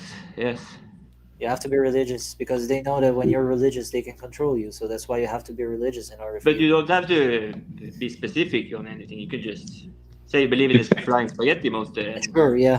Yeah, but I have Angle a of Freemason Elevation Bible, and they worship Egyptian gods. I thought it was Oh yeah, guys! It's Angle of Elevation in the chat is saying everyone came out of nowhere. Well, that's Big Bang. Yeah. Who came? I took it. I took it a different way. You can take it many ways. Oh yeah, shout out to Angle of Elevation. Oh yeah, these people. Yeah, that's awesome though with the whole like compass thing because I'm really gonna break it down also because that's weird. That shows another compass gate now. Yeah, put it on. I don't really understand how a compass could work on a ball. You have to check out the same clouds, different days at different locations gate. Oh yeah, there are many gates for sure. We have the biggest gate of all, the seam gate, the smudge gate, right? That is like red-handed catching a red-handed, right? That is the biggest gate. The blur gate, the smudge gate, the seam gate, right? One of the more biggest because for sure everybody got many different things and people are still getting things out. But I think that one is the tops. I think tops than more than anyone. Anyway, but guys, let's play this. Let's hear him too. Let's listen to our flat earther. To rebut your opener and kind of some of the stuff you said right there, I'm just going to list off kind of what's wrong with these arguments. Okay, so We have, again, like I described actually earlier, we have shifting the burden of proof. That's when you make a positive claim. If someone challenges or denies your positive claim, you then tell them they have to prove it. Meaning, if we challenge or deny your claim that the reason that we see that the sun's up in the sky doing a circle for 24 hours is actually because we're tilted antipodal to someone on the other side of this presupposed globe, that actually the sun is 93 million miles away and there's an empty vacuum between us. And therefore, because all of the stars are at such immense distances that we don't ever see them, and that Fuck is that? What is he talking about? This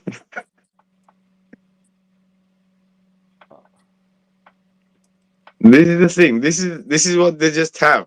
Word salad, right? This is what he's been doing in all the debates, even with Globers, right? He's just using logical fallacies and trying to describe what You're gonna techniques understand the Jiren is definition using of different fallacies, and dude, for fuck's sake.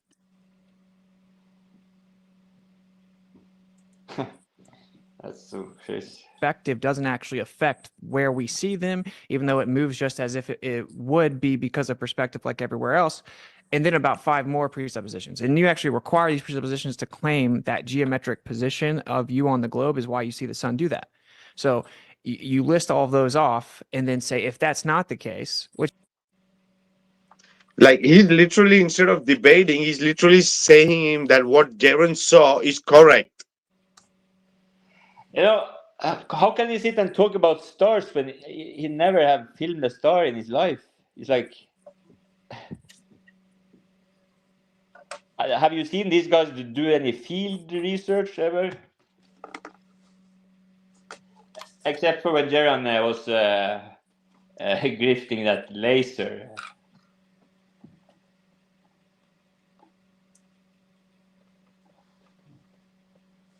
Oh yeah, this is the thing. Angle of elevation. He's he's just speaking about what the people are doing and this and that, but he's not providing anything. Nothing. That's the problem. He's talking about the talk. He's trying to say what? Oh, Jiren tries to come up with this argument, which is the counter, fallacy.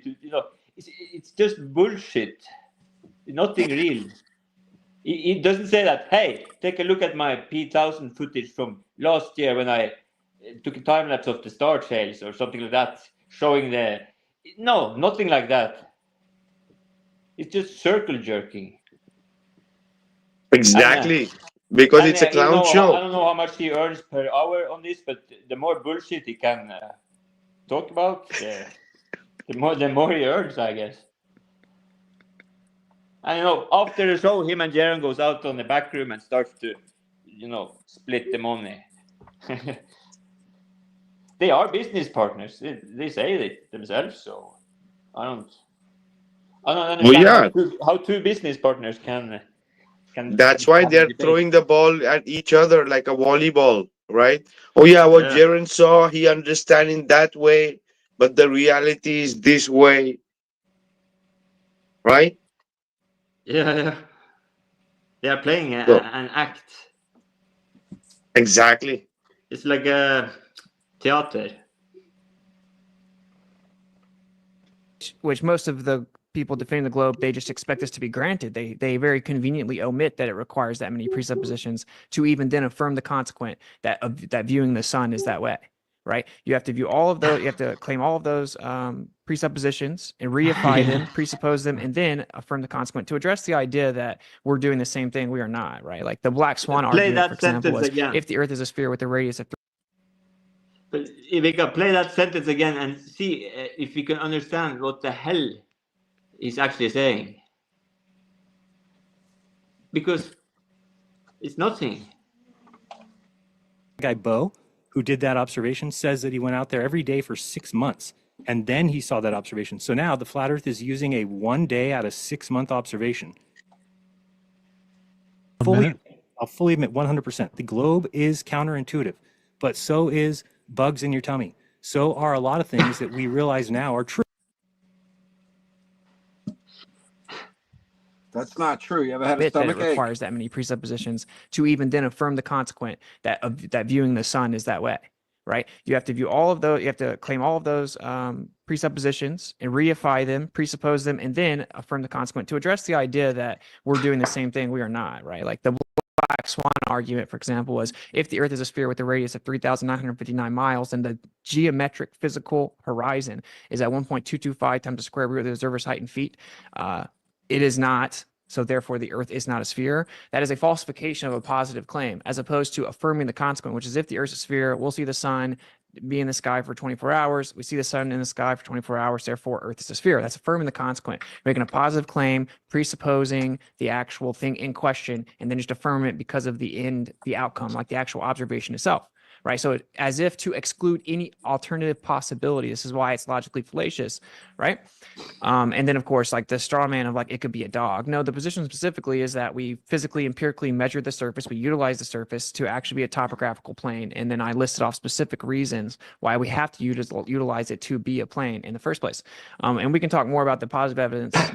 I want to just specifically rebut these things. So we have shifting the burden of proof, affirming the consequent. Your whole opening really was like poisoning the well as well. Right. Kind of like a hasty generalization, because there certainly are some people that act that way within the idea of flat Earth, hasty generalization fallacy to put them all together, then kind of a stereotype fallacy, right, to describe what we all are, right? And yeah, it's a quote about fallacy, right? I'm actually impressed that you can talk that much bullshit about nothing. You know what they say. If you cannot explain it easily, simply, you don't understand it well enough. Absolutely. That's why I call it. He's good That's why I call it word salad, because the people. He's good at coming up with new words, I have to say. Oh yeah. Sounds simple, scientific, but when you really listen to it, he hasn't talked about anything. He's talking about presuppositions and observations about. It's like pseudoscience, as you said.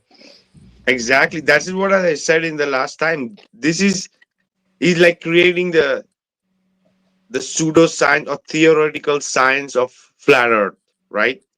It wants to sound the flat Earth proof as theoretical, like how the Globers do, right? With those fancy words and this and fallacy. Dude, where the fuck is the data? Exactly that he's trying to make. Where the fuck is the data? Thing. Like the theoretical astrophysicist, something in those lines. It's theoretical bullshit. Can't you just go outside and do a fucking experiment? Measure the moonlight. Stop the talk and do the walk, right? Walk the walk, right? These people are like white noise to my ear now. Like, none of this shit register. Anything that they say doesn't register anymore. None of it. It's so sad to see. Actually, I think they're actually just talking to each other. Yeah, basically, that's what they're doing. Nobody's there listening, except for maybe or the other cities.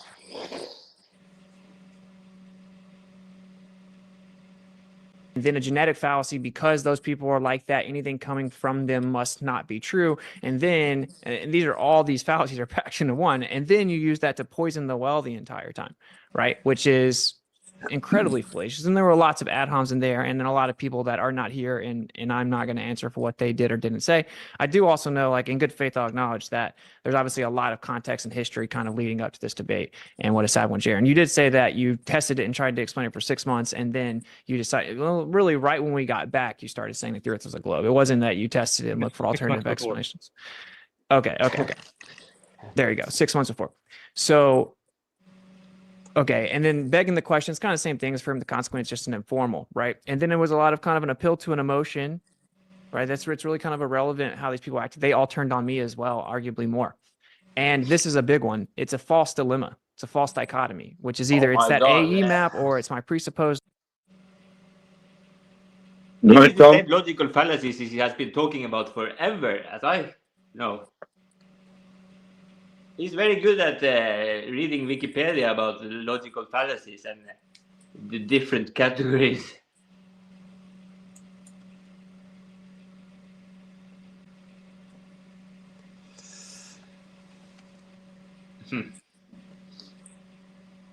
And yeah, how to calm the people too is very good.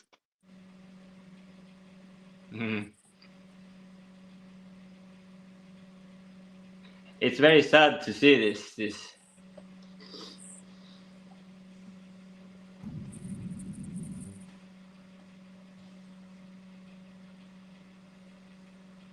Actually be a topographical plane, and then I listed off specific reasons why we have to utilize it to be a plane in the first place. And we can talk more about the positive evidence. I want to just specifically rebut these things. So we have shifting the burden of proof, affirming the consequent. Your whole opening really was like poisoning the well as well, right? Kind of like a hasty generalization, because there certainly are some people that act that way within the idea of flat Earth. Hasty. Oh yeah, doesn't the people get fucking bored listening to the same bullshit I think that he's this been John saying Gitting, he must from have in every fell asleep. debate? What do you really hear him when he's fucking there in the debates? The same shit. I think I The have a filter opportunity. for bullshit. I don't understand anything he said. Oh yeah, and all the opportunities he had to go on the big shows, the same shit. The same shit, fallacy and this and He has even printed out these fallacies on card, I remember. And people were sharing them like memes. It was the same fallacies, poisoning the well, ad hominems.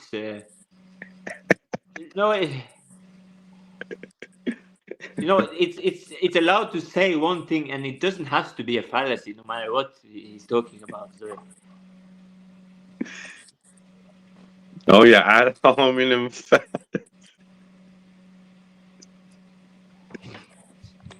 Yeah. Do you think he knows it himself, or?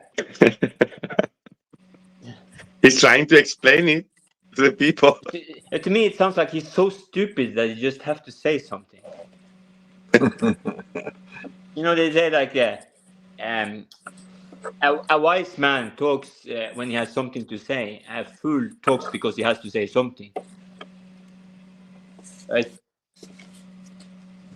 Oh yeah, brother. This is the thing. It's like too much of the speaking, but nothing is coming out of what the people can, right? I'm so happy this guy is representing us. Oh yeah, and as I'm saying, the same thing happened wherever debate he used to go. He's with the same bullshit. He's calling people out this fallacy and this ad hominem and this and steelman this and I can shut the remember fuck from up and Ghostbusters start giving that was out also some. what he was talking about. Exactly.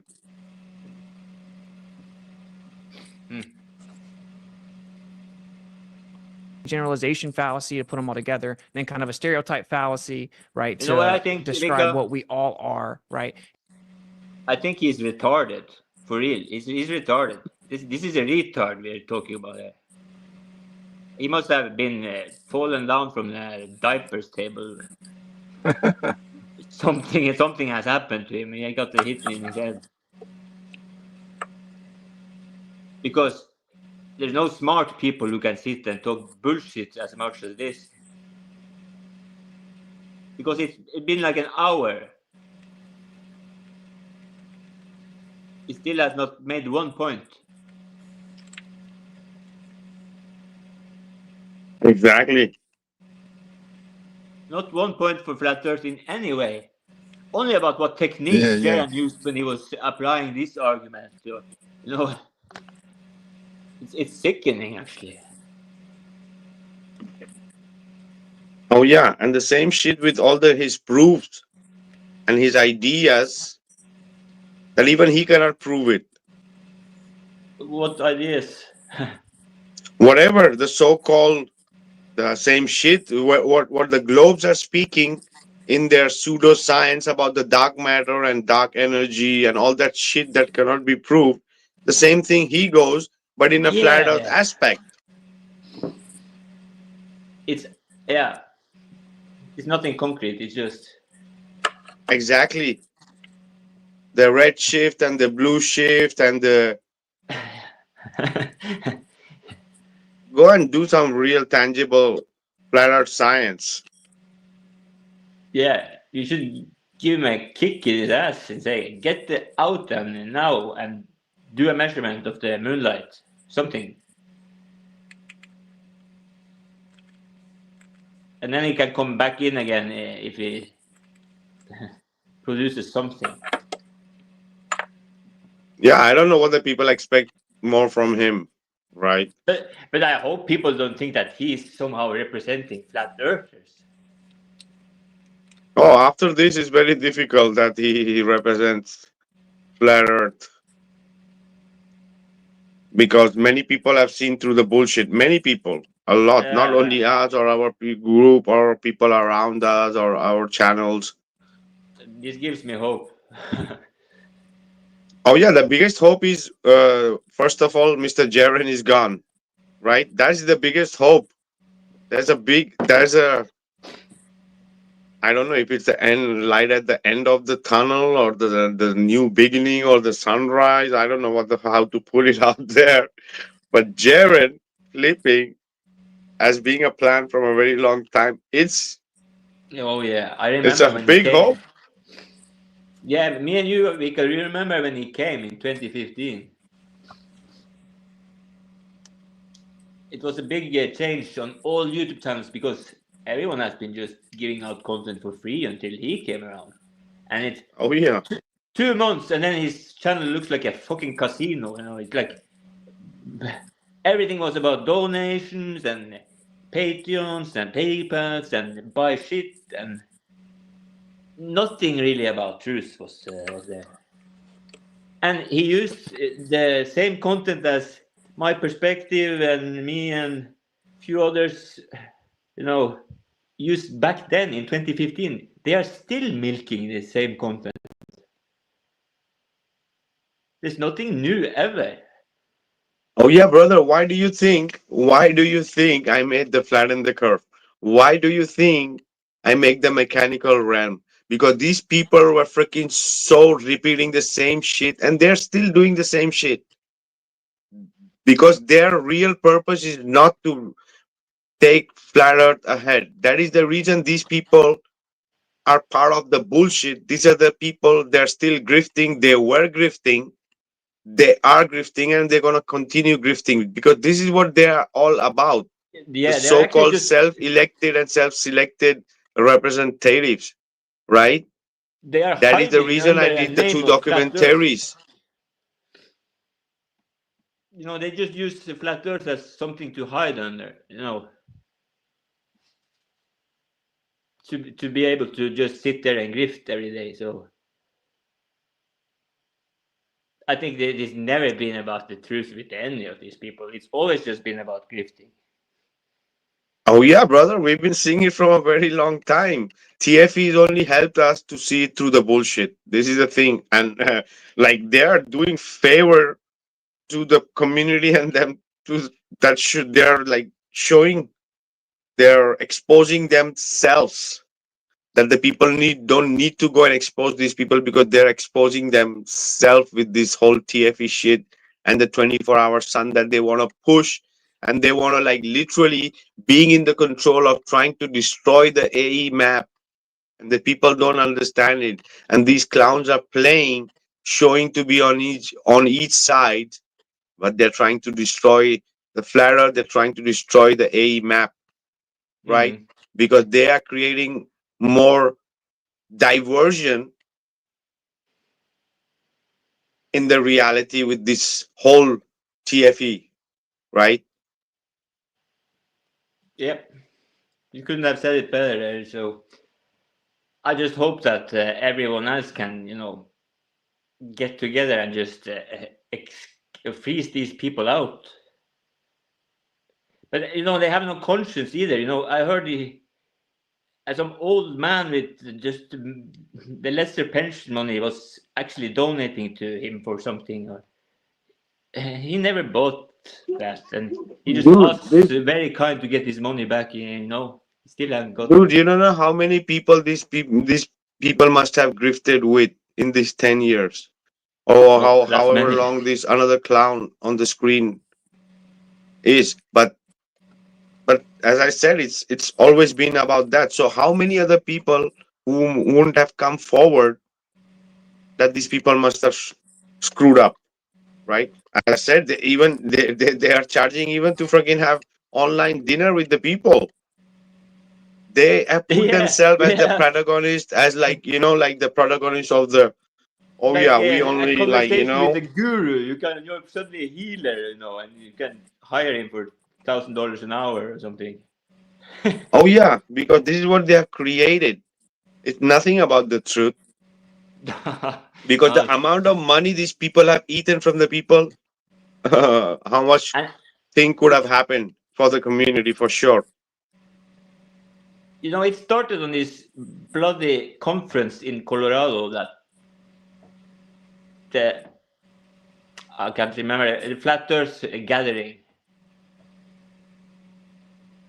All these people they printed out bronze coins of themselves with their heads on, like a memory from this Flat Earth festival, and it was held in a Masonic lodge. And the leader of the pack, Robbie Davidson, he ran off with all the money, the ticket money, and he went on a cruise with Patricia Steer.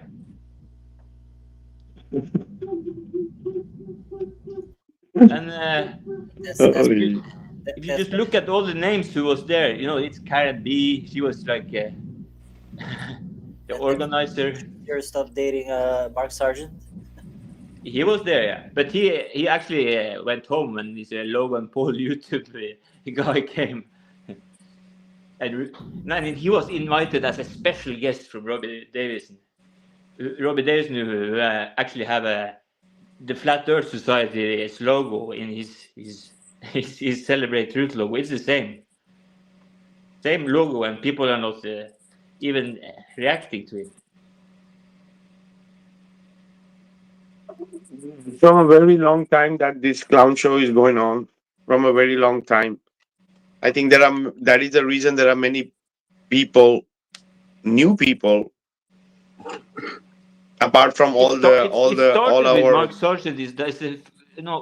When veterans.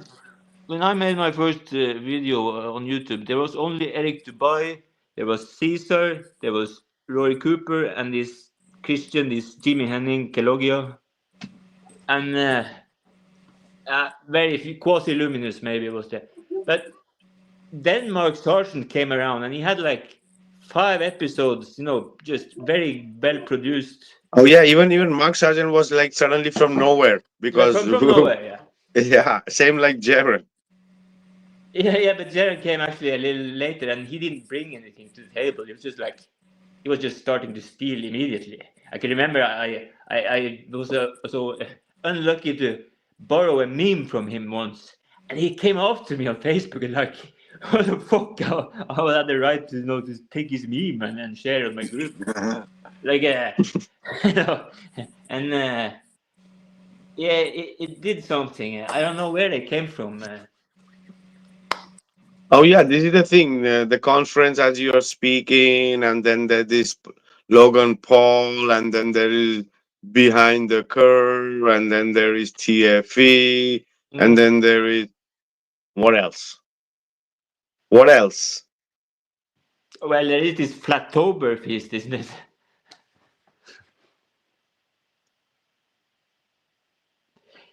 Really? All right, guys. We'll play a bit more. Yeah. For sure, because we're gonna be having maybe part 10 of this review debate. Because if we go at this rhythm, and then a genetic fallacy, because those people are like that, anything coming from them must not be true. And then, and these are all these fallacies are packed into one, and then you use that to poison the well the entire time. Again, we're the talking same about shit. poisoning the well again. Holy. Another fallacy. Right, which is incredibly fallacious. And there were lots of ad homs in there, and then a lot of people that are not here. And dude, what are you really hearing? I'm hearing the same as you. Yeah, he's back to the ad hominem now. Ad hominem.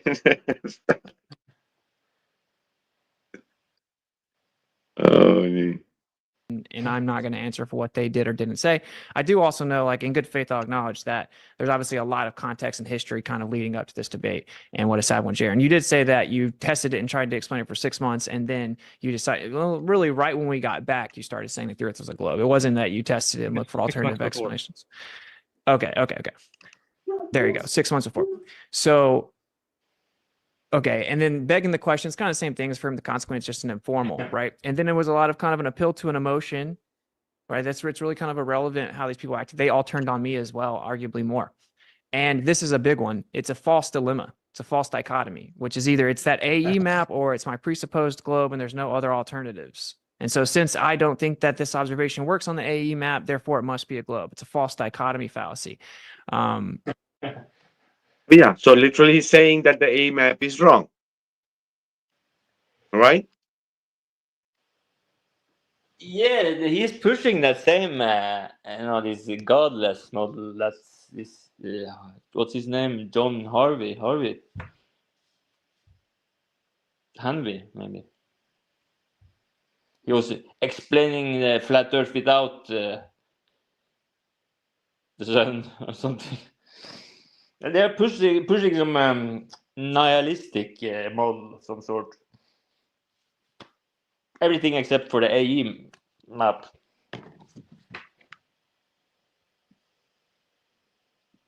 So he's literally telling that because of this observation, the AE map is wrong, so the globe is right. It shouldn't be like this, but we are going to work on it. Right? So literally he means like the globe may be correct, but we have to work on our flat Earth. Right? Yeah. They both agree about that the AE map is the wrong map. Oh yeah, because that is the whole point. Yeah, that's the only thing they agree on. So, and keep in mind, guys, through all of this guy completely ignores the mechanical realm, and maybe not even the mechanical realm. But what about the Antikythera mechanism? They just completely ignore it. I find that suspicious by itself. yeah, but gee, they are ignoring everything. Yeah. Every proof there is, they are ignoring. They are not talking about the astrolabe. They are not talking about the sunbeams on water. That it's not the spot.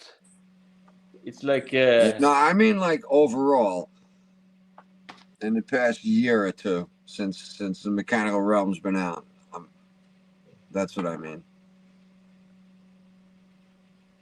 Neither one of them acknowledged it at all.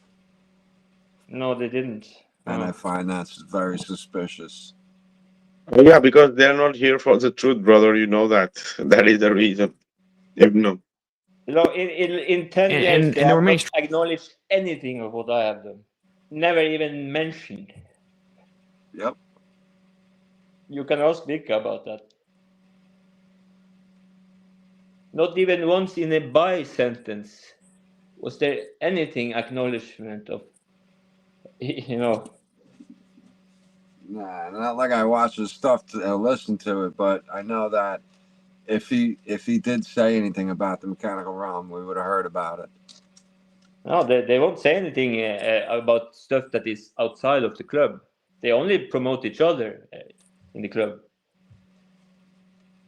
It's like Globebusters when they sit there and discuss when Bob was alive. It's just, I hear that your Jiren has something, they only promote each other's channel. You see, everyone is promoting David Weiss's app, which he, by the way, stole from another flat earther. And you see, at the end of Mark Sargent's Truth Frequency Radio, and download this Sun Moon Clock app, which is a dangerous spy program and a hub meant to store all flat Earth content on the web so that they can decide what people shall watch, because people are so lazy they don't even research anymore. But if someone can recommend them a video to see, they will just see it immediately. And David Weiss has been taken and stolen every video there is, and people just give up, because they never get to hear their voice. Let's say if he monopolized all flat Earth content on the internet, and put it into an app, that the mechanical realm is not going into the app. That means that he can control the narrative, what people shall see and not see, and in addition, it's a tracking device with blue dots showing where every flat earther is, except for Jiren and Visit when they were in Antarctica, and then the blue dots were turned off. So my former girlfriend Anna, she actually worked for his app for free, something about homeschooling for children, but she just had to quit when she saw how it was. And he was supposed to have like an department for every country inside of this app.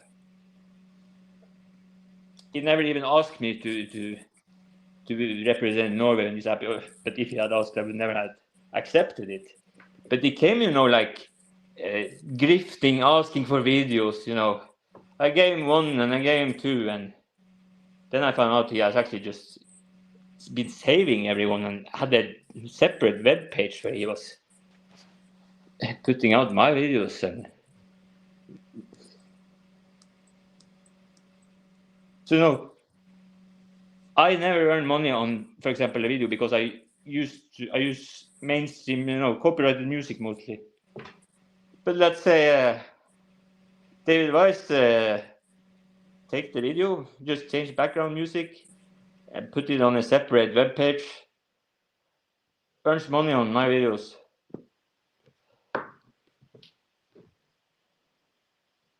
So this video today I made, it's the first one I actually have made all the music myself. It's 7 instrumentals and 3 songs. Yeah, brother, this is the thing, right? You are speaking about the club and everything. Yeah, for sure. I'm speaking about how dangerous this app is for everyone. But yeah, it's up to the people what to make out of it. The thing, what I was saying is that, speaking about the club thing, is that the same thing happened with Flatten the Curve. The Flatten the Curve was so much in the face of the people that even the people couldn't deny it. So this is the thing. I was invited right after the Flatten the Curve was released. I was invited to Glowbuster show, right? Yeah. And on that show, Mr. Jiren didn't appear, right? Right. So we all know why, right? Of course. I'm speaking about 2022, right? So we know why Mr. Jiren didn't appear for that show. So anyway, guys, we'll play this a bit more, and we are almost done for tonight. We are almost 3 hours, guys. Play some more. I'm sorry to interrupt.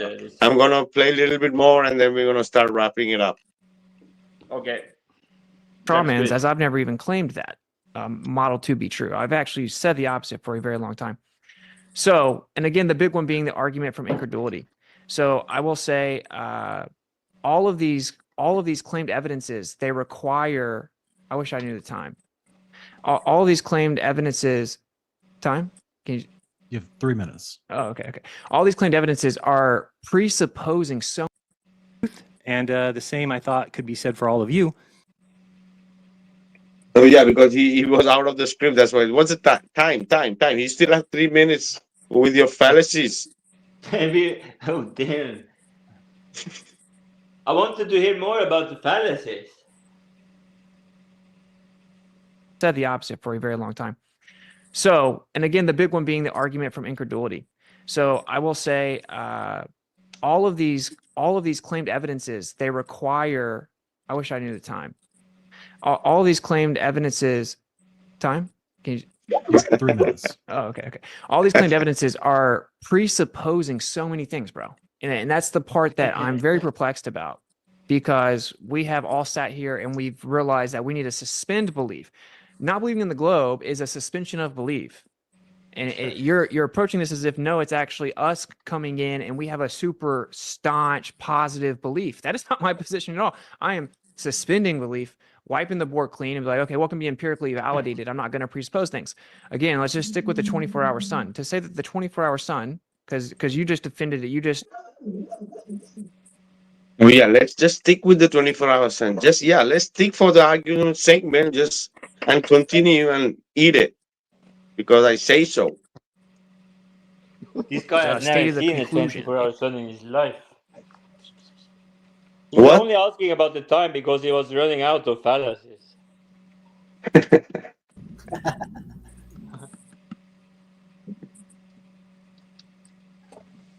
Oh, yeah. Was that the end? In your opener, you state the conclusion as a fact, right? So you're just saying that we saw it, therefore we proved it. You just told us about how it was definitively proof, not really how it wasn't or how it was proof. And then when you kind of even went in that direction, it was because I don't understand the alternative. I don't see how that could possibly work on the alternative. It matches the globe perfectly, which again affirms the consequent. So I want everyone to just think about this. So to claim that the reason we saw what we saw in Antarctica is because we're on a sphere, we're going to claim that all the stars in the sky are infinite distances away, so far away that when we move across the surface of the Earth and it looks like they drop down when we move further away from them, it isn't because of perspective. How perspective changes everything else in the world. And when we see a plane fly away from us and it goes down, right, and it comes close to us and it goes up, perspective affects everything in the world. We use special pleading, which is claiming the exclusion to a universal principle, the exception to a universal principle, which is no, actually the sky is the one exception, the stars is the one exception. Perspective doesn't change it. It does exactly what perspective would do to change the position, but it isn't because of perspective. And then to make that, so we have to presuppose that to even claim the globe is possible. This is why they've changed the distance so many times and kept pushing it back. Then to claim that those stars are that far away, you then have to answer the question of how would you be able to see it from that far away? So now you have to assume that there is a vacuum, that there's nothing between us, a near perfect vacuum, so you could even see 1 them. minute. And then you stack those on top of each other to come over and say, therefore, we're physically changing direction. It makes the perspective look as if it would if we were on a horizontal plane, but it's not perspective, and therefore we see the sun where it is. And you have to assume the distance, pretty much assume the 93 million miles as well. So that's my main issue with this, is that before we even get to affirming the consequent, we have to, presuppose like 7 or 8 things. And that's kind of my rebuttal. I listed off all the fallacies. I won't list them back. I don't think I have a full enough time, but the big ones of argument from incredulity, an appeal to ignorance. You have shifting the burden of proof. You have begging the question, appeal to pity or emotion, false dilemma, slippery slope, strawman fallacy, affirming the consequent, ad homs, hasty generalizations, reification fallacies. And that's the issue, is that What? This big clock over his head, like it's really important, count it now. You only have 2 minutes left. Bullshitting. Oh, yeah. Just bursted out some blah, blah, and yeah. Dude, I don't know how the fuck people are paying to watch this bullshit. I don't think anyone does pay for it. Maybe his wife.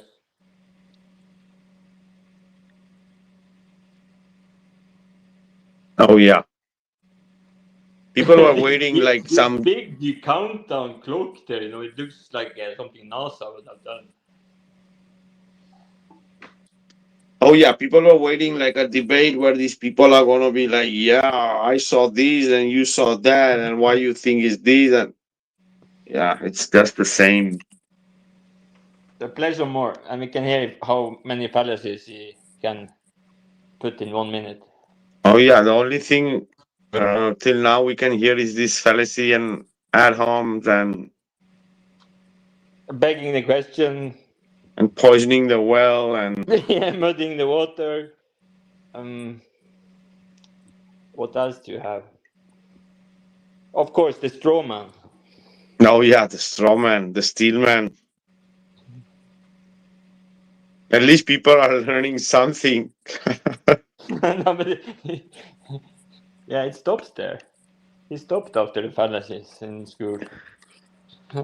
Oh. Yeah, that's why it's not going anywhere. Anyway, guys, I think we're gonna leave it here because it's freaking Yeah. almost. For you, it has to be what 6 o'clock. I have the same Tom? clock as you. We're Sorry, man, I was 5 having, fucking. I was It's No, having, 5 Vikka, we are a.m. at for. the same. We are at the same time zone. Oh yeah. It's sorry. crazy. Yeah, we are from Norway to South Africa. It's the same time zone in the line. Yes. It's crazy. Yeah. Yeah, but that's because we follow the sun.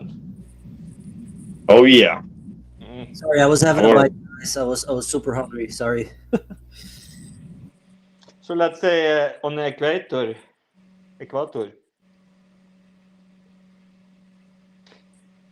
Now we're just following the sun basically.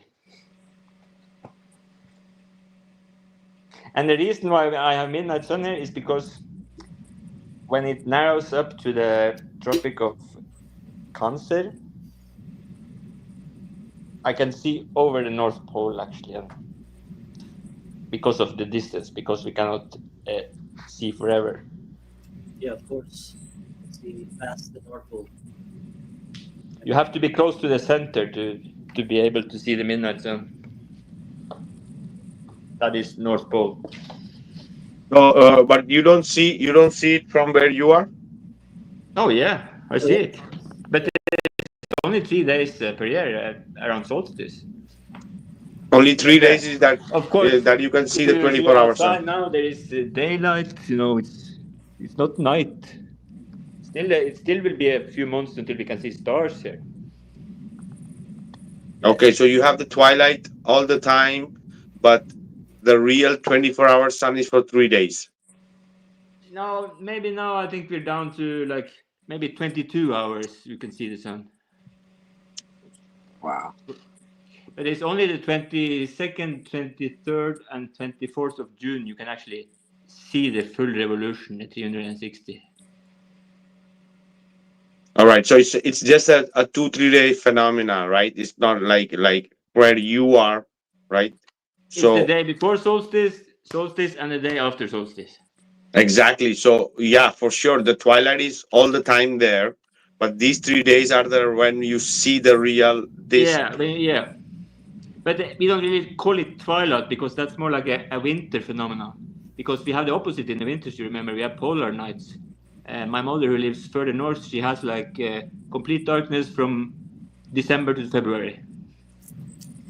And they have like a form of light, at noon maybe around then. But it's not sun. You cannot see the sun.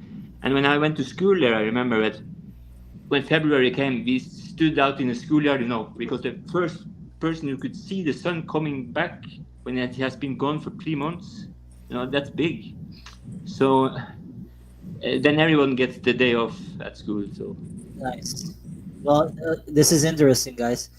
There's this guy Rakia on TikTok that's from Europe, so it's kind of south from you, Zetetic, and he doesn't see the Northern Lights ever, even though people in America sees it all the way to Florida, and he doesn't see it there.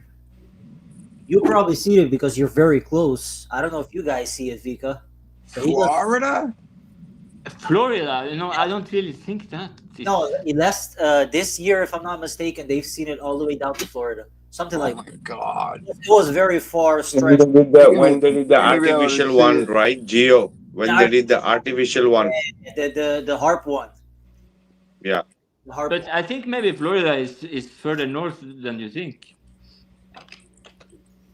I don't know. And Spain Well, I don't know also. latitude it's on, but I'm in New York, and Florida's like Did you a see it, couple thousand miles Gene? away.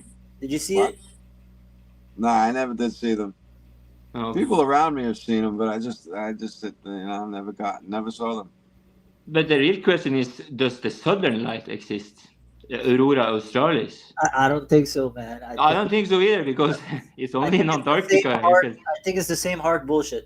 It's the same thing. Exactly, because I talked to people in Australia and no, they never seen anything southern lights. And of course, you have to go to Antarctica, where you're not allowed to go to be able to see this southern light. They speak about Aurora Australis, but Yeah, they speak about it, but there's only these scientists who's in Antarctica on a weather station that's actually Bro, filming this. there's a lot of weird stuff in Australia. And Like, also, I don't think they can be southern lights because if it's from electromagnetism, there's only one pole. So how can there be? Yeah, but when you were Tom, when you were explaining about the magnetic ring magnet having Yeah, that ring. effect, right? So a ring magnet is creating that aurora borealis in a way because it's the accumulation of the electron that is happening in the vortex that might be creating those aurora borealis, right? With the combination of gases and It could be, everything. yeah. Yeah, so the same effect could be happening in southern, but more dispersed, but right? Vika, that would be in the Indian Ocean. No, because south is everywhere, brother. It's not only Indian Ocean. It's every direction from the north. Yeah, if you're No, heading south, it's south. It could be in Indian Ocean. It could be Pacific. It could be the New Zealand part. It could be the Fiji. It could be anywhere. It's all South America. right, but where it happens in the north is where the true magnetic north is. Yeah, but Yes, that is the reason they also speak about that. There are the difference between aurora australis and aurora borealis is the difference of the colors. Yes, but no, that's not true. hold on. No. In order for that to even happen, it needs magnetical attraction. It needs magnetical power. So it has to be coming from this where the true magnetic north is.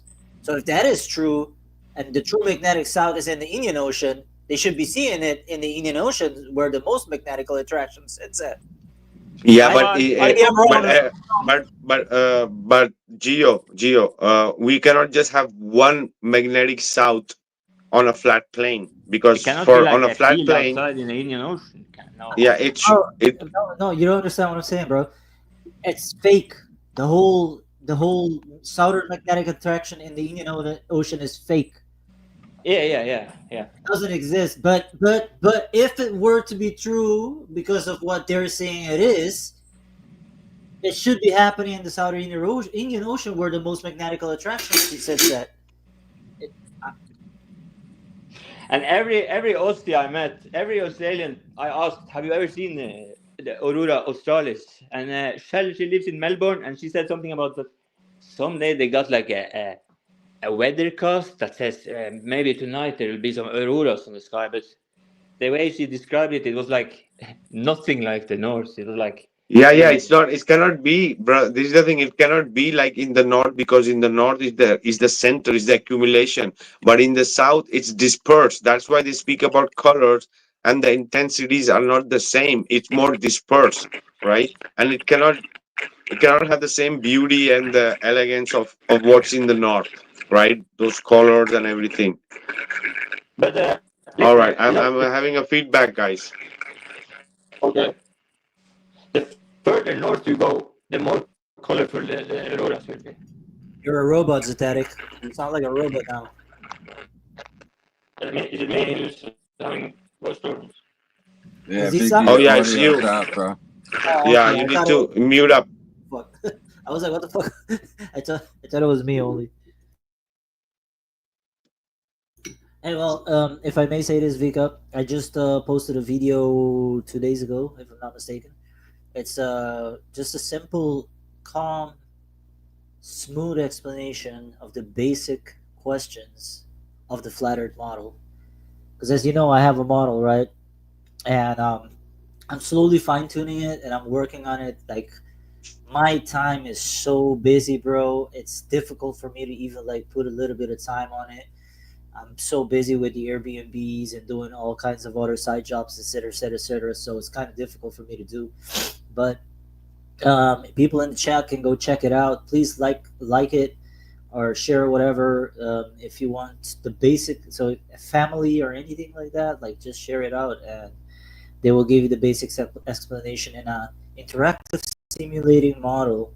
Well, the one that I have. So yeah, check it out.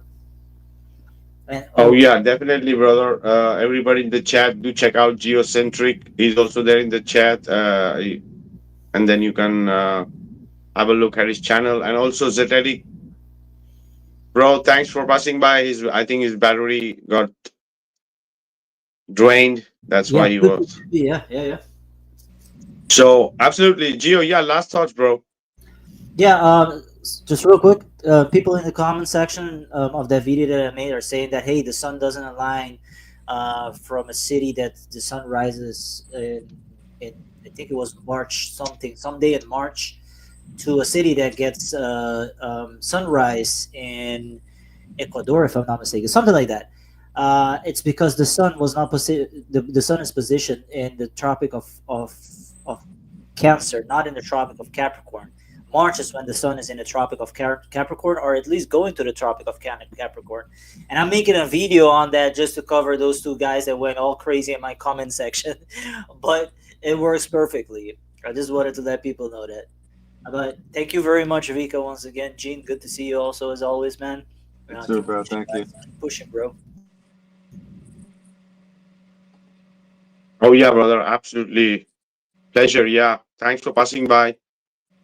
And yeah, Zetetic to people do check out his last upload. Yeah, I still have to finish some part, but yeah, awesome stuff. Breaking it down. And yeah, Gene, bro, last thoughts. Yeah, man. Yeah, thanks to everyone in the chat for hanging out. It's good to see you guys. Thanks to our guests. All our guests tonight, bro, they making some really great, progress in videos and content. Ira, Zetetic, and Geo all got some really fantastic stuff. So thank you guys for all that you're doing. And everybody out there, anything you are doing is really important for the future of the world. This globe stuff is a big part of like society's control and like our failure kind of stuck in that world, and it doesn't really exist. So it's good to do as much as you can to get the truth out there. So yeah, you know what, I think these guys don't talk about the mechanical realm because they're not allowed to, not more as much as they don't want to, or they don't see what the importance and the significance of it is. I don't think they're allowed to talk about it, or they would, so. But yeah, brother, I'm not gonna hang you up all night, man. I had a great time. I had a little bit of audio issues in the middle there, so I don't know, it's just kind of acting weird. I didn't hear much of anybody, what they were really saying. So, but yeah, guys, so looking forward to next week too. And have a great week, everybody. Oh yeah. Thanks, Gene. Oh yeah, this is the thing, guys. We will need few episodes for this to complete, because yeah, we are not even half the way in the review of the debate. But yeah, so many things that people have to add on. So it's great. Yeah, we are looking forward for the next episode. We are also trying to wrap it up because, as I said, it's almost 5 a.m. for me, and for me, when I'm listening these clowns speaking, Austin and Jiren, I cannot help but laugh. So that is the reason I'm also trying to wrap it up, because I will be just keep laughing. So because it's too late for me. So anyway, guys, that was awesome. Thanks everyone who was here on the panel tonight. Zenetic YouTube, check out his video. Geo, awesome brother. Gene, and yeah, and thanks to all the awesome people in the chat who was here tonight with us, sharing this time and conversation. You guys rock. So this is Vikka are you signing out, guys. See you next week in the third episode of this debacle review of these clowns. There is no 24-hour sun. We are not buying that 24-hour sun. Right. See you guys next week. Bye. Bye, everyone.